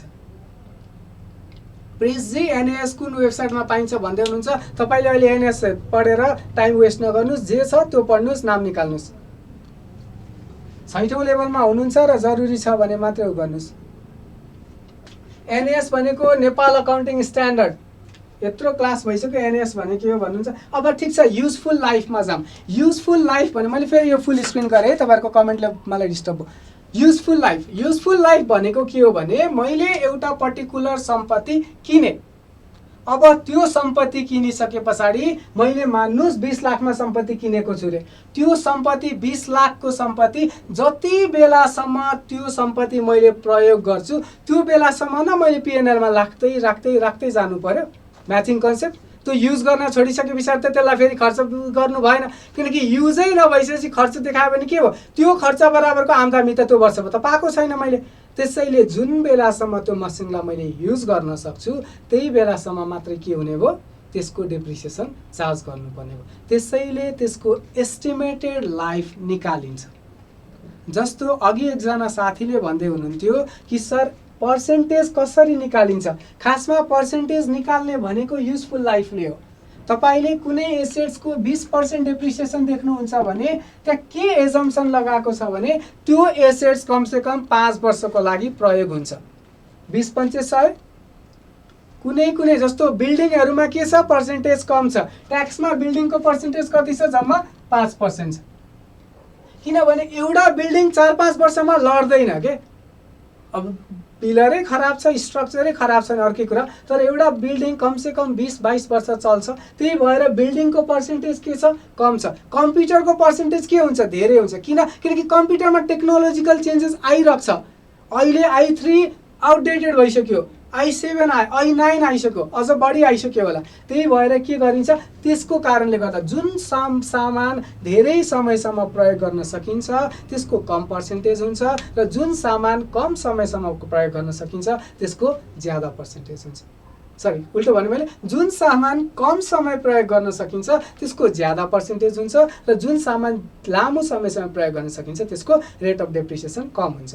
र त्यसको कारण के हो, युजफुल लाइफ। अब यसमा पढाउँदाखेरि भन्दाखेरि सजिलो छ। हेर्नुहोस्, युजफुल लाइफ यति हो, सक्यो। तर जेनरली यहाँनेरि गएर हामीलाई गाह्रो भइदिन्छ। किनकि जब तपाईँ डे टु डे बिजनेसमा हुनुहुन्छ त्यतिखेर एस्टिमेट गर्न useful life it is not an easy task. तपाईको कम्पनीमा त्यो पर्टिकुलर सामान कति वर्षसम्म लाग्छ त्यो गाह्रो, हामीलाई पत्ता लगाउन गाह्रो हुन्छ। म जुन ठाउँमा काम गरिरहेको छु त्यहाँको ब्यालेन्स सिट म आफै बनाउँछु। हामीले नेपाल एनएफआरएस इम्प्लाइड भयो पहिलो वर्ष जब नेपाल फाइनेन्शियल रिपोर्टिङ स्ट्यान्डर्ड मैले काम गरिरहेको ठाउँमा लाग्यो, त्यतिखेर मैले ब्यालेन्स सिट बनाउँदाखेरि हामी सीएसँग बस्दाखेरि हामीलाई सबैभन्दा गाह्रो यो युजफुल लाइफ आइडेन्टिफाई गर्न भयो। किनकि ब्यालेन्स सिट एनएफआरएसले के भनिन्छ, जति वर्ष तेरो सामान लाग्छ त्यति वर्षसम्म डेप्रिसिएसन लगा भन्छ। आई नो यो एनएफआरएसको कुरा पछि एनएफआरएसमा आउँछ, तर यहाँ लिङ्क छ त्यसको, त्यही भएर अहिले भने हो। यसमा के हुने भयो त, जति वर्ष लाग्छ अब त्यो कति वर्ष चल्छ त मेरो अफिसमा भएको सामान, मेरो अफिसमा भएको कम्प्युटर कति लाग्छ, फर्निचरको इयर कति छ, त्यो आइडेन्टिफाई गर्नलाई गाह्रो हुन्छ। तर हाम्रो एक्जाममा लेख्दाखेरि युजफुल लाइफ यस्तै हो र यसको लागि गाह्रो हुन्छ भनेर हामीले लेख्ने हो। मैले यहाँ जे कुरा भनेको छु त्यही कुरालाई एउटा राम्रो फ्रेम बनाएर लेख्नुहोस्। र लास्टमा भनेको स्क्रैप भ्यालु। हेर्नुहोस् स्क्रैप भ्यालु भनेको चाहिँ के हो भने तपाईँले कुनै पनि सामान किन्दाखेरि 20 लाखमा मैले यो सामान किने भने यो सामान केही समय युजफुल लाइफ जति छ त्यति प्रयोग गरिसके पछाडि 20 लाखमै मैले बेच्न सक्दिनँ। किनकि वेयर एन्ड टियर अघि हामीले पढिसक्यौँ टेक्नोलोजिकल चेन्ज, त्यसमा रासकट्टी भइसक्यो, त्यसको भ्यालु घटिसक्यो। बाइक किन्दाखेरि 3 लाखमा किन्नुभयो तपाईँले, तर आज बेच्दाखेरि 50-60 हजारमा बेच्नुपर्ने स्थिति हुन्छ। त्यो किन? Because of those reasons, wear and tear, technological changes, outdated भयो, मार्केट भ्यालु घट्यो, विभिन्न कारणहरूले गर्दाखेरि के हुन्छ, त्यसको भ्यालु कम हुन्छ। अब युजफुल लाइफ भइसके पछाडि त्यसलाई तपाईँले जतिमा बेच्नुहुन्छ नि त्यो भ्यालुलाई स्क्रैप भ्यालु भन्छ, जसलाई अघि त्यहाँ एउटा मैले कमेन्ट पनि देखिरहेको थिएँ, स्याल्भेज भ्यालु भन्दा पनि हुन्छ। त्यो भ्यालु, त्यो मूल्य जुन तपाईँले सामानको प्रयोग गरिसके पछाडि, सामानको युजफुल लाइफ जति छ त्यो प्रयोग गरिसके पछाडि त्यो सामान अब म प्रयोग गर्दिनँ भन्दा कौडीको भाउमा बेच्दाखेरि जति पैसा तपाईँले त्यसको लागि पाउनुहुन्छ त्यसलाई साल्भेज भ्यालु भन्छ। र त्यो पनि इम्पोर्टेन्ट फ्याक्टर हो तपाईँको रासकट्टी अथवा डेप्रिसिएसन आइडेन्टिफाई अथवा डेप्रिसिएसनको क्यालकुलेसनको लागि।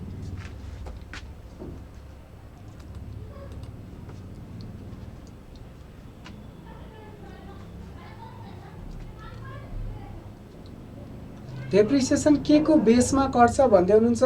डेप्रिसिएसन यही 3टा बेस हो। हेर्नुहोस् काट्नको लागि कति छ कस्ट, कति छ तपाईँको कति वर्ष चल्छ र के कति त्यसको स्क्रैप भ्यालु आउँछ, यही 3टा बेस के अरे फ्याक्टरमा बेस भएर डेप्रिसिएसन गर्छ।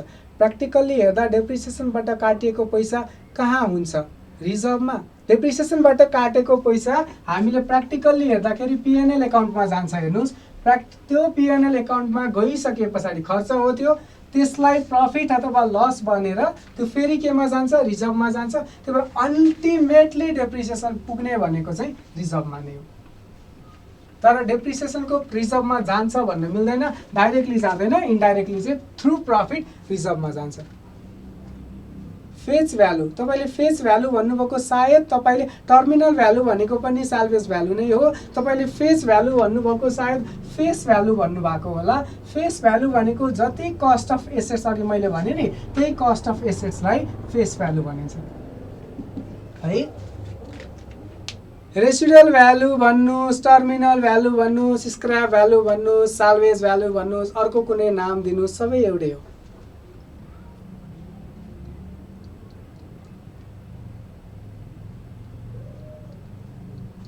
कमेन्टले डिस्टर्ब भयो रे, कति आनन्द हो। तपाईँ आफ्नो नाम त लेख्नुहोस्, कमेडी क्लिप्स युट्युबमा भिडियो हाल्नुहोस्। तपाईँ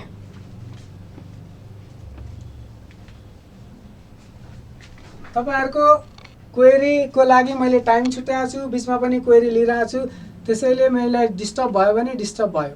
सर डेप्रिसिएसनको रेट पनि यसरी नै राख्छ हो। डेप्रिसिएसनको रेटै के हुन्छ भने कस्ट भन्दा पनि युजफुल लाइफ हामीले हेर्छौँ र त्यो युजफुल लाइफमा बेस भएर यति वर्ष चल्छ भनेर हामीले डेप्रिसिएसनको रेट निकालिदिन्छ। रासकट्टी किन गरिन्छ त्यसको उद्देश्य मैले भनिसकेको छु, त्यही भएर गरिन्छ। त्यसैले मलाई यसमा फेरि केही भन्नुपर्छ जस्तो लाग्दैन। फेस भ्यालु होइन सागर जी, फेस भ्यालु हो। ठिक छ, यहाँसम्म त्यस्तो क्वेरी छैन। रमाइलो त गर्नुहोस्, तपाईँहरूको कामै रमाइलो गर्ने हो, तर रमाइलो गर्ने कसैले पनि जाँच्दिनु हुन्न रहेछ, त्यो पनि रमाइलो लाग्यो मलाई। ठिकै छ, अब हामी अर्को टपिकमा जाउँ। अर्को टपिक भनेको method of depreciation.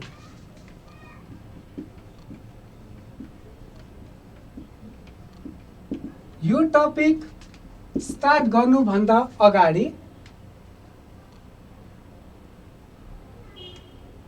Face value भनेको त्यसो भए स्क्रैप भ्यालु होला, लास्टमा कति भ्यालु फेस गर्छ त्यो भन्न खोजे होला। ठिक छ, मेथड अफ डेप्रिसिएसन। ओके विवेक जी, यो क्वेसन राम्रो छ, डेप्रिसिएसन भर्सेस एमोर्टाइजेसनको बारेमा। हेर्नुहोस् डेप्रिसिएसन र एमोर्टाइजेसन भनेको के हो भने यो राम्रो क्वेसन छ। तपाईहरुको लेभलमा हिजो लेभलमा त नसोध्ला, क्वेसन आइहाल्यो, म कभर गरिदिन्छु। नेपाल अकाउन्टिङ स्ट्यान्डर्ड मैले जुन भने नि 16 अकाउन्टिङ स्ट्यान्डर्डले नै के गरेको छ भने फिक्स्ड एसेट्सहरू जति पनि ट्यान्जिबल फिक्स्ड एसेट्स छ त्यसको लागि एउटा स्ट्यान्डर्ड डिफाइन गरेको छ र जति पनि इन्ट्यान्जिबल एसेट्सहरू छ गुडविलहरू प्याटेन्टहरू फ्रेन्चाइजहरू त्यसको लागि छुट्टै अकाउन्टिङ स्ट्यान्डर्ड छ है र त्यो जुन छुट्टै अकाउन्टिङ स्ट्यान्डर्ड छ त्यसले अमोर्टाइजेसनको बारेमा भन्छ र जुन यो हाम्रो PPE को भनेको प्रोपर्टी प्लान्ट एन्ड इक्विपमेन्टको अकाउन्टिङ स्ट्यान्डर्ड छ NAS 16 त्यो अर्कोको मलाई ठ्याक्कै याद भएन इन्ट्यान्जिबलको NAS 16 जुन PPE को छ त्यसले चाहिँ डेप्रिसिएसनको बारेमा कुरा गर्छ भनेको डेप्रिसिएसन र एमोर्टाइजेसन मोर अर लेस सेम नै हुन्छ एमोर्टाइजेसन भनेको जेनरली SLM बेसिसमा गरिन्छ डेप्रिसिएसन WDV बेसिसमा पनि हुन सक्छ र इन्ट्यान्जिबल एसेट्सहरूको केसमा इन्ट्यान्जिबल एसेट्स एमोर्टाइज हुन्छ ट्यान्जिबल एसेट्सहरू डेप्रिसिएट हुन्छ त्यति नै हो त्यो बाहेक अरू आई डोन्ट थिंक हामीले केही कुरा डिस्कस गर्न जरुरी छ डेप्रिसिएसनका फाइदाहरू हामीले उद्देश्यबाट नै हामीले त्यहाँबाट निकाल्न सक्छौं पहिलो फाइदा के हुन सक्छ डेप्रिसिएसनको पहिलो फाइदा भनेको प्रफिटको लागि सहयोग हुन्छ अर्को फाइदा भनेको रिप्लेसमेन्टको लागि फन्ड दिन्छ अर्को फाइदा भनेको वित्तीय स्थिति के छ त्यो बताउँछ अर्को ट्याक्सको एडभान्टेज लिन सकिन्छ त्यहीबाट हामीले लेख्न सकिन्छ तपाईहरु जो NAS 16 मा धेरै इन्ट्रेस्ट दिदै हुनुहुन्छ प्लिज NAS 16 तपाईहरु हेर्ने सोच्ने पढ्ने नसोच्नुस् मैले यहाँ लिनुको एउटा मात्र रिजन NAS 16 भन्नुको रिजन के हो भने प्रोपर्टी प्लान्ट एन्ड इक्विपमेन्टमा कस्टको कुरा छ त्यो कस्ट भनेको NAS 16 मा र डेप्रिसिएसन पनि NAS 16 मा छ भनेर मात्रै भन्या हो तपाईले NAS 16 हेर्नुभयो भने तपाईहरु कन्फ्युज हुनुहुन्छ किनकि त्यो तपाईहरुले खोजेर बुझेर बुझ्नलाई गाह्रो छ ठीक छ अहिले यो क्वेरीहरु लास्टमा लिउँला डेप्रिसिएसन को नभए आज म क्वेरी फेरि लास्टमा लिन्न है डेप्रिसिएसन को म्याचिङ कन्सेप्ट सँग के हो भने हामीले डेप्रिसिएसन मा जुन फिक्स्ड एसेट्स हुन्छ फिक्स्ड एसेट्सलाई 1 वर्षसम्म मात्र मैले प्रयोग गर्दिन 1 वर्ष भन्दा बढी समयको लागि मैले प्रयोग गर्छु फिक्स्ड एसेट्सहरु र त्यो फिक्स्ड एसेट्सलाई 1 वर्ष भन्दा बढी समयको लागि प्रयोग गरिसकेपछि त्यसले मलाई आम्दानी अर्को वर्ष अथवा अर्को वर्ष अथवा अर्को वर्ष पनि दिन्छ 2-3 वर्षसम्म दिन्छ अब त्यो किन्ने बित्तिकै मैले त्यसलाई डेप्रिसिएसन अथवा त्यसको जति पनि कस्ट छ त्यसलाई सबै PNL मा हाले भने म्याचिङ कन्सेप्ट हल्लिने भयो किनकि यो वर्ष 40,000 मैले अघि एक्जाम्पल जुन लेखेको थिए 40,000 बराबरको आम्दानी त्यो एसेट्सले मलाई दिएको छैन तर अर्को वर्ष के गर्छ यही कम्प्युटर युज गरेर मैले फेरि के गर्छु आम्दानी गर्न सक्छु त्यसैले 2-3 हामीले आम्दानी गर्ने अथवा 2-3 वर्षमा आम्दानी गर्ने भएको कारणले गर्दा म्याचिङ कन्सेप्टले के हुन्छ जति आम्दानी छ त्यो आम्दानी गर्नको लागि जति खर्च हुन्छ त्यसलाई मात्र लेख भन्छ त्यसैले हामीले 1 वर्षमै पुरै त्यसलाई लादैनौं त्यसलाई बिस्तारै लान्छ त्यही हो कन्सेप्ट अब मेथड अफ डेप्रिसिएसन गराउनु भन्दा अगाडि अब्जेक्टिभ र इम्पोर्टेन्स हेर्नुस् उद्देश्य र फाइदाहरू सेम भन्दा नि उद्देश्य प्राप्ति गरेपछि न फाइदा हुन्छ त्यही भएर मोरलले सेम नै हुन्छ के ल यसमा उ गरौँ है एकछिन अब ग्याप पनि भइहाल्यो अब हेर्नुस् यो मेथड गराउनु भन्दा अगाडि मेथड अफ डेप्रिसिएसन गराउनु भन्दा अगाडि म एउटा कुरा तपाईहरुलाई क्लियरली भन्दिहाल्छु के कुरा भने तपाईहरुले जुन मेथड अफ डेप्रिसिएसन म अहिले तपाईहरुलाई पढाउँछु त्यसमा स्ट्रेट लाइन मेथड र WDV मेथड यो दुईटा मेथड जुन छ यसलाई म भास्ट अथवा यसलाई म प्रोपरली पढाउँछु यो बाहेक पनि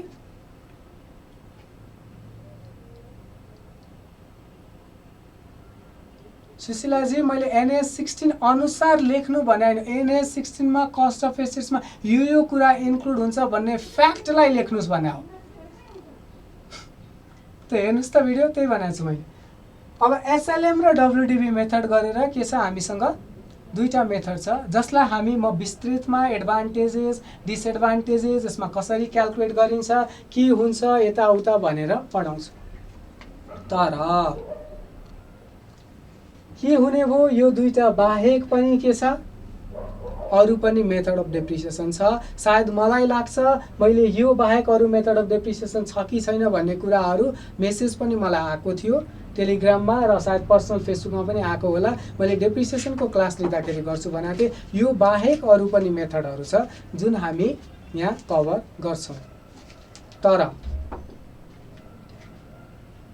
हामीले यो बाहेकको जुन कुराहरू कभर गर्छौँ त्यो कुराहरू तपाईहरुलाई मैले यो जति डिटेलमा पढाउँदिन, किनकि यदि तपाईलाई जाँचमा मेथड अफ डेप्रिसिएसन सोध्यो भने त्यो अरु बाँकी मेथडहरू पनि जे छ त्यो लेख्नुस्। यदि अरु कुरा त्यहाँबाट विस्तृतमा अरु कुराहरू तपाईलाई सोध्दैन, त्यसैले खाली मेथड अफ डेप्रिसिएसनको क्वेशन सल्भ गर्नको लागि अरु बाँकी मेथडलाई पनि कभर गर्छौं। जाँचमा एसएलएम र डब्ल्युडीबी सँग नै बेस भएर आउँछ, त्यही भएर अर्को पार्टलाई एउटा क्वेशनको लागि एउटा ब्रिफली मात्रै पढ्छौं हामी। यसलाई एडभान्टेजेस डिसएडभान्टेजेस को हिसाबमा पढ्छौं। म 5-6 वटा गराइदिन्छु, त्यो बाहेक अर्को तपाईले कुनै खोज्नु भयो भने अरु पनि गर्दा भयो। न्यूमेरिकल मैले गरेको छु, तर आज अब भ्याए भने आज नभए भोलि एउटा गरौँला। एउटा क्वेशन हामी गर्छौं न्यूमेरिकल, म जुन टपिकको पनि न्यूमेरिकल एउटा गराउँछु। ठीक छ। एसएलएम मेथड हेर्नुस्। एसएलएम मेथड भनेको के हो भने यदि मैले रासकट्टी गर्दाखेरि मेरो जुन टोटल कस्ट छ त्यो टोटल कस्टलाई जति वर्ष मैले त्यो सामान म युज गर्न सक्छु भन्ने मेरो एनालाइसिस छ, त्यति वर्षमा इक्वल्ली भनेको एउटै रकम हरेक वर्ष रासकट्टी गर्दै जान्छु भने त्यस्तो मेथड अफ रासकट्टी अथवा त्यस्तो मेथड अफ डेप्रिसिएसनलाई स्ट्रेट लाइन मेथड भनिन्छ। डब्ल्युडीबी मा पुगौं अनि भन्दिउँ है। फेरि सुन्नुस्, मैले रासकट्टी गर्नको लागि अघि हाम्रो फ्याक्टर के थियो? Cost of assets, useful life र साल्भेज भ्यालु। मैले रासकट्टी गर्ने बेलामा मेरो जति कस्ट छ त्यो पर्टिकुलर सामान किन्नको लागि, त्यो सामान किन्नको लागि मेरो कस्ट जति थियो त्यो सामानलाई हरेक वर्ष मेरो प्रॉफिट एन्ड लस एकाउन्टमा इक्वल्ली रासकट्टी गर्छु अथवा इक्वल्ली डेप्रिसिएट गर्छु भने त्यस्तो मेथड जुन छ त्यो मेथडलाई हामीले के भन्छौं?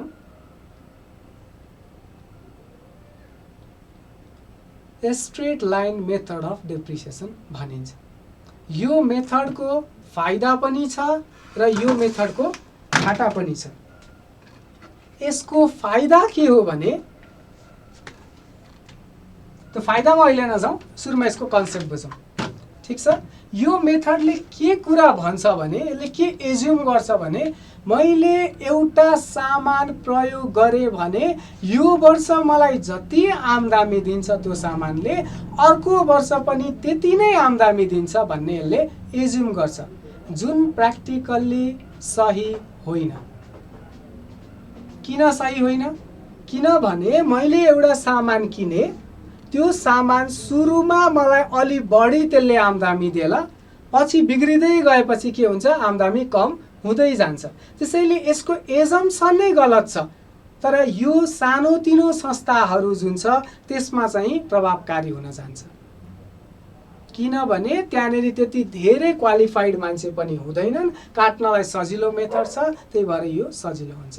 भनेको स्ट्रेट लाइन मेथडमा हामीले बुझ्नुपर्ने कुरा खाली के रहेछ भने यदि हामीले रासकट्टी गर्दा एउटै रकम सस्तो पर्टिकुलर सम्पत्तिको जति युजफुल लाइफ छ त्यो पुरै लाइफ भरिमा एउटै अमाउन्टलाई काट्छौं भने त्यस्तो खालको रासकट्टीको मेथड जुन छ त्यसलाई स्ट्रेट लाइन मेथड भनिन्छ। अब यसको फर्मुला, स्ट्रेट लाइन मेथडको फर्मुला के हो भने तपाईको टोटल कस्ट कति छ माइनस साल्भेज भ्यालु तपाईको कति छ डिवाइड बाई यसलाई केले डिवाइड गर्नुस्? नम्बर अफ इयर्स अथवा नम्बर अफ युजफुल लाइफ। यो नम्बर अफ इयर्स भनेको त्यो सामान तपाईले कति समयसम्म युज गर्न सक्नुहुन्छ त्यसले डिवाइड गर्नुस्। यो जुन रकम जति आउँछ यसो गर्दाखेरि त्यही नै तपाईले हरेक महिना हरेक वर्ष आफ्नो प्रॉफिट और लस एकाउन्टमा लिएर जानुहुन्छ। यसका फाइदा के हुने भयो त? यो त हामीले बुझ्यौं। अब यसको फाइदा के हुने भयो त? एडभान्टेज। सबैभन्दा सजिलो एडभान्टेज भनेको यो सिम्पल छ, साधारण तरिकाको छ। यसमा केही दिमाग लाउनु परेन। Total cost salvage value divide by number of years गरिदिने बित्तिकै यसको के आउँछ? त्यो गर्ने बित्तिकै के हुने भयो? यस जति पनि हाम्रो टोटल कस्ट छ र टोटल कस्ट साल्भेज भ्यालु गरिसके पछाडि यसको के आउँछ, डेप्रिसिएसन आउँछ। यो डेप्रिसिएसन क्याल्कुलेट गर्नको लागि गाह्रो छैन, यो सजिलो मेथड हो डेप्रिसिएसन क्याल्कुलेट गर्ने। ठिक छ। अर्को यसको फाइदा भनेको यो सानो बिजनेसहरू जति पनि हुन्छ, सानो व्यापारहरूमा यो सहयोग हुन्छ। यसले सानो संस्थाहरूमा, किनभने त्यहाँ त्यति क्वालिफाइड मान्छे पनि हुँदैनन्, जुन मान्छेहरू छन् जस्तो क्वालिफाइड जस्तो उसको क्वालिफिकेसन छ त्यस्तो हिसाबमा यसमा यिनीहरूलाई यो सिम्पल मेथड भएको कारणले गर्दा त्यस्तो खालको व्यवसायमा यो सहयोग हुन्छ। र अर्को भनेको यो मेथडमा के हुन्छ भने सम्पत्ति जुन छ त्यो पुरै रासकट्टी हुन्छ। भनेको कम सम्पत्तिको भ्यालु जति थियो, अघि हाम्रो जस्तो एक्जाम्पलमा 40,000, साल्भेज भ्यालु त त्यसै पनि हामीले पछि बेच्दाखेरि पाउने नै हो। त्यो बाहेक अरू जति पनि छ सबै के हुन्छ, हामीले प्रफिट एन्ड लसमा यो लिएर जान्छौँ। र यसमा पुरै सम्पत्तिको कस्ट जति छ पुरै के हुन्छ, रासकट्टी अथवा पुरै डेप्रिसिएट हुन्छ। यो भयो यसको एडभान्टेजेसहरू। अब यसका बेफाइदाहरू के छन्? मैले अघि पनि भने यसको बेफाइदामा पहिलो नम्बरमा यसको बेफाइदा भनेको यसको एजम्सन, यो जुन कुरामा बेस भएको छ त्यो एजम्सन नै यसको गलत छ। यसको डिसएडभान्टेजेस भनेको जेमा यो बेस छ नि भएको, बेफाइदा भनेको यसको यो जे कुरामा बेस भएको छ एजम्सन जुन छ यसको त्यो नै के छ, गलत छ। किन गलत छ? यसले के भन्छ भने हरेक वर्ष त्यो पर्टिकुलर सामान प्रयोग गरेर हामीले पाउने फाइदा भनेको उति नै हुन्छ भन्छ, जुन सम्भव छैन। मैले यदि आज प्लान्ट एन्ड मसिनरी किने भने त्यो प्लान्ट एन्ड मसिनरी आज किनेको जुन नयाँ छ त्यसले मलाई धेरै राम्रो पर्फर्मेन्स दिन्छ र त्यो राम्रो पर्फर्मेन्सले मलाई इनपुट पनि राम्रो दिन्छ। त्यसले निकाल्ने प्रोडक्टहरू राम्रो हुन्छ। मेरो फिनिस्ड गुड्स जुन अन्तिममा निस्किने बिस्किट छ त्यो बिस्किट राम्रो निस्किन्छ। ड्यामेज बिस्किटहरू कम हुन्छ। तर जब जब त्यो मेसिन म युज गर्दै जान्छु, जति धेरै युज गर्दै गयो त्यति धेरै त्यो सामान के हुँदै जान्छ, त्यसले दिने प्रोडक्ट के हुँदै जान्छ, खराब हुँदै जान्छ। र त्यो खराब भए पछाडि एउटा पोइन्टमा गएर हामीले के गर्नुपर्छ, त्यसलाई रिप्लेस गर्नुपर्छ। तर त्यो जुन एजम्सन छ, जुन प्र्याक्टिकल्ली ठिक एजम्सन के हो, सुरुमा बढी फाइदा दिन्छ पछि कम फाइदा दिन्छ, त्यो एजम्सनलाई यसले के गर्छ, व्यवस्था गर्छ। त्यो एजम्सन्स यसले मान्दैन। त्यसैले यो यसको एउटा सबैभन्दा ठुलो बेफाइदा हो। अर्को यसमा हामीले के गर्छौँ, लाइफ अफ एसेट्स जुन छ, यहाँ अघि हामीले नम्बर अफ इयर्स लेखेका थियौँ, त्यो लाइफ अफ एसेट्स पत्ता लगाउन भनेको त्यो सम्पत्तिको जति समयसम्म समय उपयोगी समय पत्ता लगाउन गाह्रो हुन्छ। त्यो सजिलो काम हुँदैन, किनकि एउटा पर्टिकुलर सामान हामी कति वर्षसम्म प्रयोग गर्न सक्छौँ त्यो पत्ता लगाउनु आफैमा गाह्रो कुरा हो। त्यसमा एस्टिमेसन र जजमेन्ट्स युज गर्नुपर्छ, जुन कुरा गाह्रो छ। त्यसले गर्दा त्यो पनि एउटा के भयो, यसको बेफाइदा हो। र यदि तपाईँको सम्पत्ति जुन छ टेक्नोलोजिकल्ली एकदमै बढी चेन्ज हुन्छ अरे, यदि तपाईँको सम्पत्ति के छ टेक्नोलोजिकल्ली, त्यसमा चाहिँ धेरै नै के छ टेक्नोलोजिकल चेन्जेस आउँछ भने त्यस्तो खालको सम्पत्ति जसमा प्रविधिको चेन्ज धेरै आउँछ त्यस्तो खालको लागि पनि एसएलएम बेसिस ठिक हुँदैन। किन हुँदैन? किनकि यसले के भन्छ, हामी 4 वर्ष 5 वर्षसम्म यो पर्टिकुलर सामानलाई युज गर्छौँ भन्छ, तर त्योभन्दा अगाडि नै यदि टेक्नोलोजी चेन्ज भइदियो भने हामीले 5 वर्षसम्म सामान युज नगर्न पनि सक्छौँ। त्यसैले त्यो केसमा त्यसलाई के गर्नु पर्यो, हटाउनु पर्यो, त्यसको युजफुल लाइफ नै ठिक भएन र त्यो पनि यसको एउटा के हो, बेफाइदा हो। एसएलएममा हामीलाई जाँचमा सोध्यो भने लेख्ने कुराहरू यिनै हुन्। अर्को हाम्रो डब्लुडिबी छ। डब्लुडिबी को फुल फर्म भन्दै हुनुहुन्थ्यो, डब्लुडिबी भनेको रिटर्न डाउन भ्याल्यु मेथड हो। रिटर्न डाउन भ्याल्यु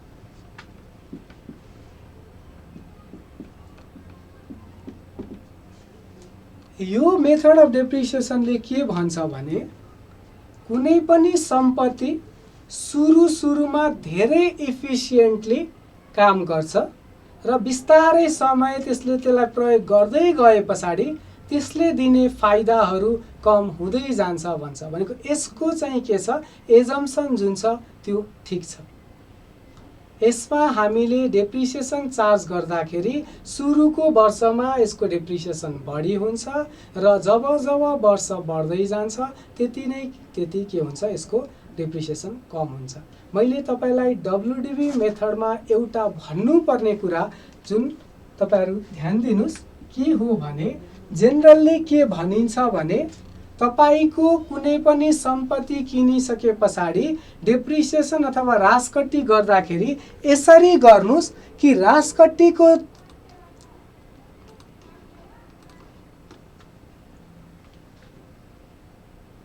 यो जति पनि market price, books base face भ्यालुहरु भन्दै हुनुहुन्छ त्यो लास्टमा क्वेशन ल्याउँदा 2 नम्बर पोइन्ट प्लिज त्यसरी नलेख्दिनुस्, पोइन्ट के थियो त्यो लेख्दिनुस्। मैले अघि कमेन्ट गरेको थिएँ, फुल स्क्रिन गरेको थिएँ, हेरिन। हामी के छौँ, डब्ल्युडिबीमा छौँ। डेप्रिसिएसनको कन्सेप्टमा एउटा इम्पोर्टेन्ट कुरा मैले डेप्रिसिएसन पढाउँदा त्यो भन्नै पर्ने हुन्छ। एउटा के कन्सेप्टमा डेप्रिसिएसन रासकट्टी बेस हुन्छ भने तपाईको कम्पनीको प्रफिट एन्ड लस एकाउन्टमा, यो कुरा ध्यान दिनुस् है प्लिज, डेप्रिसिएसन र रिपेयर एन्ड मेन्टेनेन्स जुन छ त्यो हरेक वर्ष सेम हुनुपर्छ भन्छ। यो टेक्निकल कुरा छ, प्लिज ध्यान दिनुस्। रासकट्टी तपाईले जति गर्नु भएको छ र तपाईले त्यो सम्पत्ति बनाउनको लागि रिपेयर एन्ड मेन्टेनेन्समा जति खर्च गर्नु भएको छ, आइडियल्ली अथवा थ्योरिटिकल्ली त्यो सेम हुनुपर्छ भन्छ रासकट्टीले, अथवा त्यो एउटा अकाउन्टिङ प्रिन्सिपल, एउटा त्यो मानिएको नियम हो। एसएलएम मा के हुन्छ भने सुरुमा नै हामीले के गर्छौं, धेरै डेप्रिसिएसनहरु चार्ज गर्दै गर्दै गर्दै गर्दै जान्छौं र पछाडी पनि त्यसरी सुरुमैदेखि अन्तिमसम्म एउटै डेप्रिसिएसन चार्ज गर्दै गर्दै गर्दै जान्छौं र जब जब अन्तिम हुन्छ, अन्तिममा रिपेयर एन्ड मेन्टेनेन्स पनि भइरहन्छ र डेप्रिसिएसन पनि इक्वल छ। भनेको त्यो हरेक वर्ष डेप्रिसिएसन र रिपेयर एन्ड मेन्टेनेन्सको रेशियो सेम हुँदैन। तर डब्ल्युडिबी मा के हुन्छ, सुरुको वर्ष तपाईको डब्ल्युडिबी डेप्रिसिएसन के हुन्छ, बढी हुन्छ, रिपेयर एन्ड मेन्टेनेन्स कस्ट के हुन्छ, कम हुन्छ र जब जब अरु वर्ष थपिदै जान्छ त्यहाँ गइसके पछाडी के हुन्छ, तपाईको रिपेयर एन्ड मेन्टेनेन्स के हुन्छ, बढी हुन्छ, तर डब्ल्युडिबी के हुन्छ, कम हुन्छ। भनेको जोड्दाखेरि अघिल्लो वर्षहरुको र यो वर्षको सेम हुनुपर्छ है भन्छ। त्यो किन गरेको, ताकि एक वर्षमा मात्रै तपाईको धेरै फाइदा अथवा धेरै घाटा नआओस्, तपाईको जुन फाइदा प्रफिट र लस छ त्यो इक्वली डिस्ट्रिब्युट होस् भनेर यो कुरा गरिएको हुन्छ। र यो जुन एजम्सन छ, यो एजम्सन चाहिँ के हुने भो, यसमा लाग्ने भो। अब तपाईहरुलाई मैले यो कुरा किन भनेको सरले, तपाईलाई कहिलेकाहीँ कुन मेथड इम्पोर्टेन्ट छ भनेर सोधिदिन्छ जाँचमा। मैले यसरी यो जुन इनपुट तपाईहरुलाई दिन्छु, तपाईलाई त्यो इम्पोर्टेन्ट लाग्दैन अहिले दिँदाखेरि, तर जब क्वेशन सोध्छ, यस्ता खालको क्वेशनहरु एक्जाममा आउँछ, त्यो क्वेशन सोधिसके पछाडी हामीले लेख्नुपर्ने कुराहरु यही कन्सेप्टहरु हो। त्यसैले यस्तो कन्सेप्टहरु मैले सुरु पनि भनेको थिएँ, तपाई मैले यस्तो दिएको कन्सेप्टहरुलाई कपीमा प्लिज लेख्दिनुस् क्लास लिँदाखेरि, अनि सजिलो हुन्छ। यो के भयो, एउटा यसको डब्ल्युडिबी को यो यसरी हामीले डेप्रिसिएसन गर्छौं भन्ने भो र यही एउटा यसको एडभान्टेज पनि भो। यसको के एडभान्टेज रहेछ, यसको एजम्सन सही छ, ठीक छ। अब त्यो भन्दा अगाडि डब्ल्युडिबी को अथवा डेप्रिसिएसन को फर्मुला, यसको फर्मुला 1 माइनस रुट एन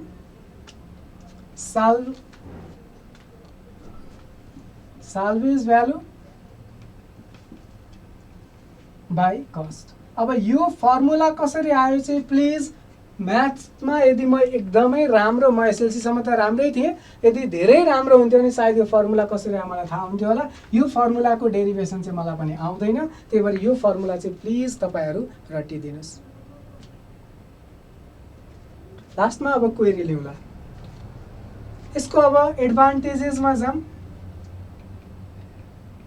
पहिलो एडभान्टेज के हुने भो, यसको एजम्सन जे छ त्यो के हो, सही एजम्सन यसले लगाउँछ। किनकि पर्टिकुलर सामानले सुरुको वर्षमा धेरै दिन्छ फाइदा र अन्तिम वर्ष हुँदै गए पछाडि कम दिन्छ फाइदा। यसमा यसलाई यदि डिफाइन गरिदिनु पर्ने हो भने यो रुट जुन छ यो एन रुट हो। 3 वर्ष छ भने एन 2 वर्ष 3 वर्ष हुन्छ, 1 वर्ष छ भने 1 वर्ष त हुँदैन, 2 वर्ष छ भने 2 वर्ष, 3 वर्ष छ भने 3 वर्ष, 4 वर्ष छ भने यहाँ 4 वर्ष लेखिन्छ। यो एन भनेको युजफुल लाइफ हो। मलाई लाग्दैन अरू यसमा केही पनि बुझाउन जरुरी छ, त्यही भएर मैले यसलाई इग्नोर गर्ने हो।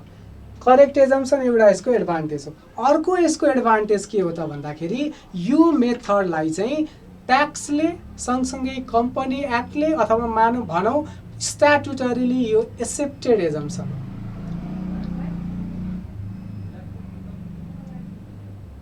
पारु भट्टराईजी तपाईँले depreciation and repair and maintenance भन्दै हुन्छ, ठिकै छ, म त्यसमा आउँछु अहिले नै।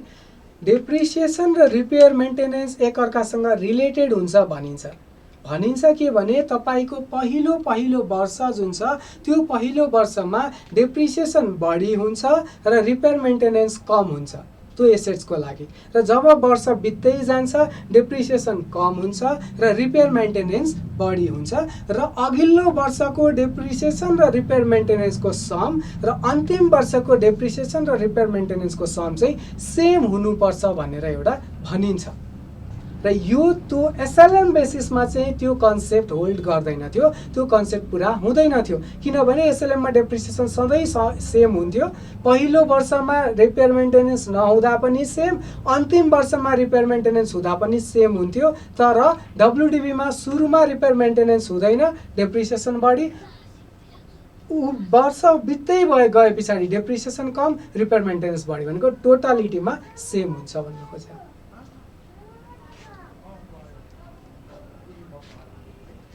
ठिक छ, यो करेक्ट एजम्पसन हो एउटा यसको एडभान्टेज। अर्को भनेको यसको एडभान्टेज डब्लुडिबीलाई के गरिन्छ स्ट्याट्युटरीले चाहिँ मानिएको छ भनेको सरकारी अथवा करमा यो मानिन्छ। कर क्याल्कुलेट गर्नको लागि कम्पनी एक्ट हिसाबले प्रफिट एन्ड लस बनाउनको लागि के गरिन्छ डेप्रिसिएसन अथवा राजकट्टीलाई मानिन्छ। त्यही भएर यो पनि अर्को के हुन्छ यो एक्सेप्टेड मेथड हो र यो चाहिँ हामीले यसको अर्को एउटा फाइदा पनि त्यही नै हो। थर्डमा भनेको अघि मैले जुन भने यसले के गर्छ डेप्रिसिएसन र रिपेयर एन्ड मेन्टेनेन्स जुन छ यसको समलाई चाहिँ सेम बनाउने काम गर्छ ओभर द पिरियड, जुन अघि मैले डिस्कस गरिसकेको छु। अब यसको बेफाइदाहरू के हो त? यसको बेफाइदा भनेको जुन अघि एसएलएम बेसिसको थियो यो सिम्पल अर्गनाइजेसनहरूमा खासै काम लाग्दैन एउटा। यसको बेफाइदाहरू भनेको स्मल अर्गनाइजेसनमा काम लाग्दैन। अर्को के हुन सक्छ यसमा एसेट्सको भ्यालु 0 हुँदैन, यो हुँदैन। यो अघि हामीले डिस्कस गरिसकेको कारणले गर्दाखेरि मैले भने हो। त्यस्तै अर्को यसको डिसएडभान्टेजेस के हुन सक्छ एसएलएम जस्तो सजिलो छैन यो, ठीक छ। र एसेट्स यदि सानोतिनो एसेट्सहरू अथवा जसको एसेट्सको एस्टिमेटेड लाइफ फिक्स छ, जसको जुन एसेट्सले सेम किसिमको फाइदा दिन्छ त्यस्तो खालको लागि यो जरुरी अथवा यो मेथड प्रोपर नहुन सक्छ, किनकि यसमा डेप्रिसिएसन सुरुको महिनामा बढी र पछिको महिनामा कम हुँदै जान्छ। यो पछाडि यसमा अर्को एउटा टपिक छ, आई थिङ्क यसमा मैले त्यति टाइम लगाउनु पर्दैन किनकि यो नोटमा पनि कभर भइहाल्छ। इम्पोर्टेन्ट कुराहरू जुन छ त्यसलाई टाइम लगाऊ, बाँकी नोटमा नै कभर हुने कुराहरूलाई सरल लिएर जाउँ। अर्को अब यसको डिफ्रेन्सेसहरू के छ अहिले नै हामीले भनिसक्यौँ। पहिलो डिफ्रेन्सेस भनेको एसएलएम बेसिसमा तपाईँले डेप्रिसिएसन क्याल्कुलेट गर्नुभयो भने इक्वल्ली डेप्रिसिएसन चार्ज गर्नुहुन्छ, तर डब्लुडिबी मेथडमा डेप्रिसिएसन क्याल्कुलेट गर्नुभयो भने सुरुको वर्षमा बढी र अन्तिमको वर्षमा कम हुन्छ। त्यो एउटा के हुने भयो हाम्रो फरक हुने भयो। अर्को एसएलएम बेसिस भनेको के हो त्यो लेखिदिनुहोस् र डब्लुडिबी बेसिस भनेको के हो त्यो लेखिदिनुहोस्।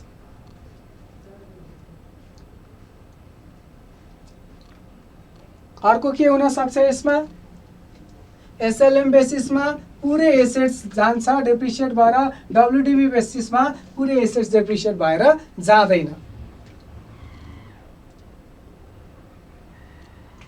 अर्को के हुन सक्छ, भ्यालु अफ एसेट्स चाहिँ कम्प्लिटली जान्छ, अर्कोमा जाँदैन। Impact of repair and maintenance WDV मेथडले लिन्छ र यसले चाहिँ के हुन्छ, एसएलएम बेसिसले लिँदैन, किनभने एसएलएम बेसिसमा डेप्रिसिएसन सुरुदेखि अन्तिमसम्म सेम हुन्छ, तर डब्लुडिबी बेसिसमा डेप्रिसिएसन सुरुदेखि अन्तिमसम्म सेम हुँदैन। नोट म भोलि बेलुकासम्म दिन्छु। र ट्याक्स पर्पजको लागि एसएलएम बेसिस युज हुँदैन र डब्लुडिबी बेसिस युज हुन्छ। यो नै के हो, यिनीहरूको डिफ्रेन्सेसहरू हो जुन अहिले हामीले कभर गरिसकेका छौँ। नोटमा पनि यो आइहाल्छ। यो कुरा हामीले अहिलेसम्म पढेकै कुरामा बेसिस हुने हो। यसमा कुनै पनि त्यस्तो पोइन्ट छैन जसलाई मैले यहाँ फेरि एक्स्ट्रा कभर गर्न जरुरी होस्, त्यही भएर मैले यसलाई छोटोमा लिएर गएँ।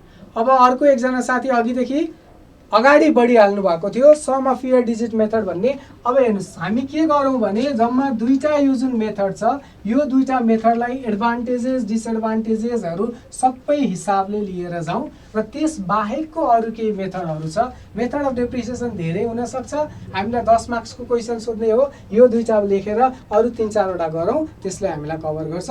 मलाई थाहा छ केही विद्वान साथीहरूले यो मेथड अफ डेप्रिसिएसनमा पनि 2-3टा अलिक गाह्रो खालको छ, त्यो के हो सर भनेर सोध्नुहुन्छ।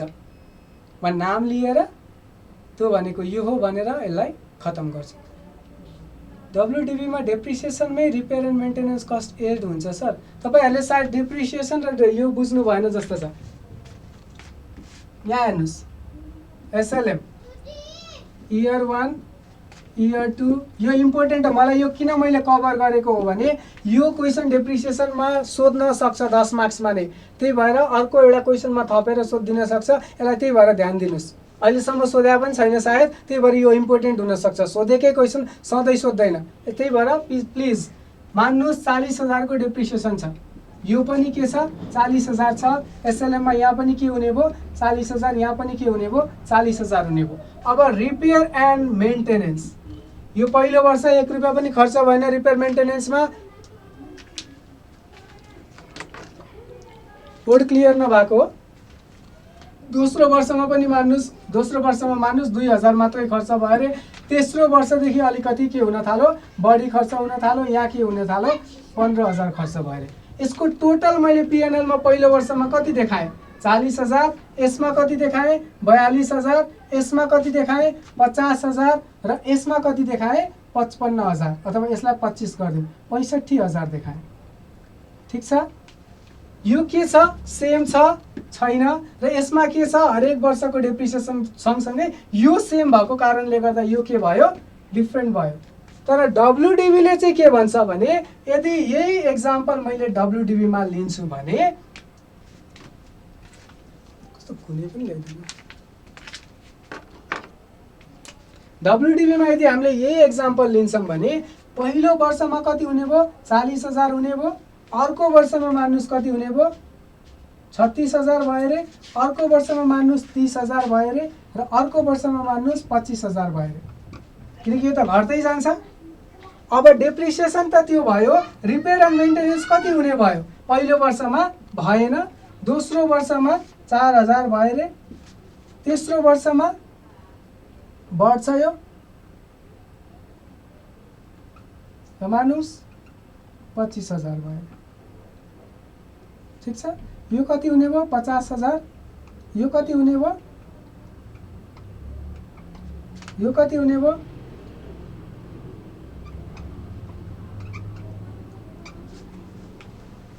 हेर्नुहोस्। यसले के गर, अझ मैले यसलाई एक्जाम्पलमा यहाँ 10,000 लिएर यहाँ 15,000 लिए भने झन् मजाले मिल्छ। यो पनि 40, यो पनि 40, यो पनि 40 र यो पनि 40। यसमा के भयो, हाम्रो हरेक मेथड जुन हरेक वर्ष के छ, एउटै depreciation plus repair and maintenance 40 40 40 40 आयो। यहाँ कति आयो छोडिदिनुहोस्, तर सेम आएन। भनिन्छ के भने डेप्रिसिएसन हामीले जति गरेको हुन्छौँ एक वर्षमा र रिपेयर मेन्टेनेन्स जति चार्ज गरेको हुन्छौँ त्यो वर्षमा, त्यसको सम चाहिँ ओभर द पिरियड सेम हुनुपर्छ। किनभने सुरुमा डेप्रिसिएसन बढी हुन्छ, रिपेयर मेन्टेनेन्स कम हुन्छ र जब वर्ष बढ्दै जान्छ त्यतिखेर के हुन्छ, रिपेयर मेन्टेनेन्स चाहिँ बढी हुन्छ, डेप्रिसिएसन कम हुन्छ। यही कुरा हो, यो एक्जाममा सोध्छ कि जस्तो मलाई लाग्यो, किनकि यो अलिकति तपाईँको डेप्रिसिएसनको पार्ट छ र यस्तै खालको कुराहरू अरू उसमा इन्भेन्ट्रीहरूमा सोधिरहेछ, त्यही भएर यो कन्सेप्ट चाहिँ सोध्न सक्छ कि भनेर मैले यसलाई हालिदिएँ। नसोध्न पनि सक्ला, अहिलेसम्म सोधा पनि छैन, तर यो बुझिराख्दाखेरि नयाँ कुरा जानेर केही बिग्रिँदैन।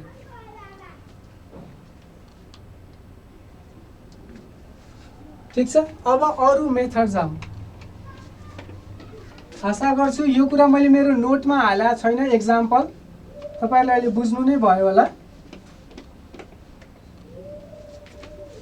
जसले बुझ्नुभयो बुझिहाल्नुभयो, जसले बुझ्नु भएन यो कुरामा धेरै टाउको नदुखाउनुहोस्, यहाँ यसबाट एक्जाममा सोधेको छैन। बुझ्नु भएन भने रिपिट क्लास हेर्नुहोस्, यदि त्यो पनि बुझ्नु भएन यसबाट सोधेको छैन, यसमा मैले खाली एक्जाममा आइहाल्यो भनेर गरे हो, प्लिज यसको लागि रिपिट क्लास लिइदिनुहोस्। अहिलेसम्म नसोधेको कन्सेप्ट हो, त्यही भएर यसमा हामी टाइम नफालौँ। अर्को अब हामी डिफ्रेन्ट मेथड अफ डेप्रिसिएसन छ, हेर्नुहोस् हाम्रो लागि इम्पोर्टेन्ट भनेको मेथड अफ डेप्रिसिएसन एसएलएम र डब्लुडिबी नै हो। तर तपाईँले मलाई जहाँसम्म लाग्छ सिलेबसमा यो मेथड भनेर लेखेको छैन क्यारे, सिलेबसमा तपाईँको डेप्रिसिएसन भनेर मात्रै लेखा छ र मलाई डर के हो भने डेप्रिसिएसन मात्रै लेखिसके पछाडि सिलेबसमा उसँग ऊ छ के, लिभरेज छ के, जे पनि सोध्न सक्यो नि त। डेप्रिसिएसनमा काइन्ड्स एन्ड मेथड्स भनेर लेखा छ, हेर्नुहोस् है, काइन्ड्स एन्ड मेथड्स मात्रै दिएको कारणले गर्दाखेरि जुन पनि डेप्रिसिएसनको पार्ट उसले सोध्न सक्छ, तर जेनरली उसले सोध्ने भनेको एसएलएम र डब्लुडिबीलाई विस्तृतमा हो। What are the different types of depreciation सोध्यो भने होइन, डिफ्रेन्ट टाइप्स अफ डेप्रिसिएसन भनेर सोध्यो भने चाहिँ त्यसको लागि चाहिँ हामीले के गरौँ त भन्दाखेरि अरू डिफ्रेन्ट टाइप्स पनि पढ्न चाहिँ पढिराखौँ। मैले हेरेँ, मैले अहिले सिलेबस हेरेँ, काइन्ड्स एन्ड मेथड्सकै छ। ठिक छ, अरू डिफ्रेन्ट मेथडहरू म 4-5 वटा पढाउँछु, मलाई थाहा छ त्यो बाहेक अरू डेप्रिसिएसनको मेथड पनि छ र त्यो बाहेकको डेप्रिसिएसनको मेथड यहाँ अहिले मैले भन्दा तपाईँहरूलाई कन्फ्युजन हुनसक्छ, त्यही भएर मैले अरू डिफ्रेन्ट मेथड म जति मलाई तपाईँहरूले बुझ्न सक्नुहुन्छ र एक्जामको लागि हामीलाई काम लाग्न सक्छ भन्ने लाग्छ त्यति मात्र भन्छु। त्यो बाहेक अरू जसलाई आउँछ प्लिज तपाईँहरू आफैसँग राखिदिनुहोस् त्यो knowledge. Sum of years digit method, यो पहिलो मेथड हो है। यसमा हामीले, म यसमा छोटकरीमा मात्रै भन्छु, यसमा डिटेलमा नजाउँ, नोटमा पनि हुन्छ हुन त। यसलाई हामीले कसरी बुझौँ भने मेरो एउटा पर्टिकुलर मसिन जति वर्षको लागि जान्छ चल्छ त्यो वर्षलाई सम गर्दा जे आउँछ त्यो फिगरमा बेस भएर मैले डेप्रिसिएसन चार्ज गर्ने मेथड हो। ठिक छ, यसमा हामीले के गर्छौं भने मेरो जुन टोटल, जस्तो मानौं 5 वर्षको लागि मेरो एसेट्स छ भने 1 + 2 + 3 + 4 + 5 गर्दा 5 4 9 3 12 13 14 15 जुन आउँछ, यो 15 लाई, यो जुन सम अफ इयर्स डिजिट छ यो 15 लाई बेस बनाएर हामीले यस्तो खालको डेप्रिसिएसन चार्ज गर्छौं। ठीक छ, यसमा के गर्नुपर्छ भने प्रोपोर्सनेट वे निकाल्नुपर्छ र त्यो प्रोपोर्सनेट वे निकालेर त्यसको हिसाबमा डेप्रिसिएसन क्याल्कुलेट गर्नुपर्छ। यसको फर्मुला भनेको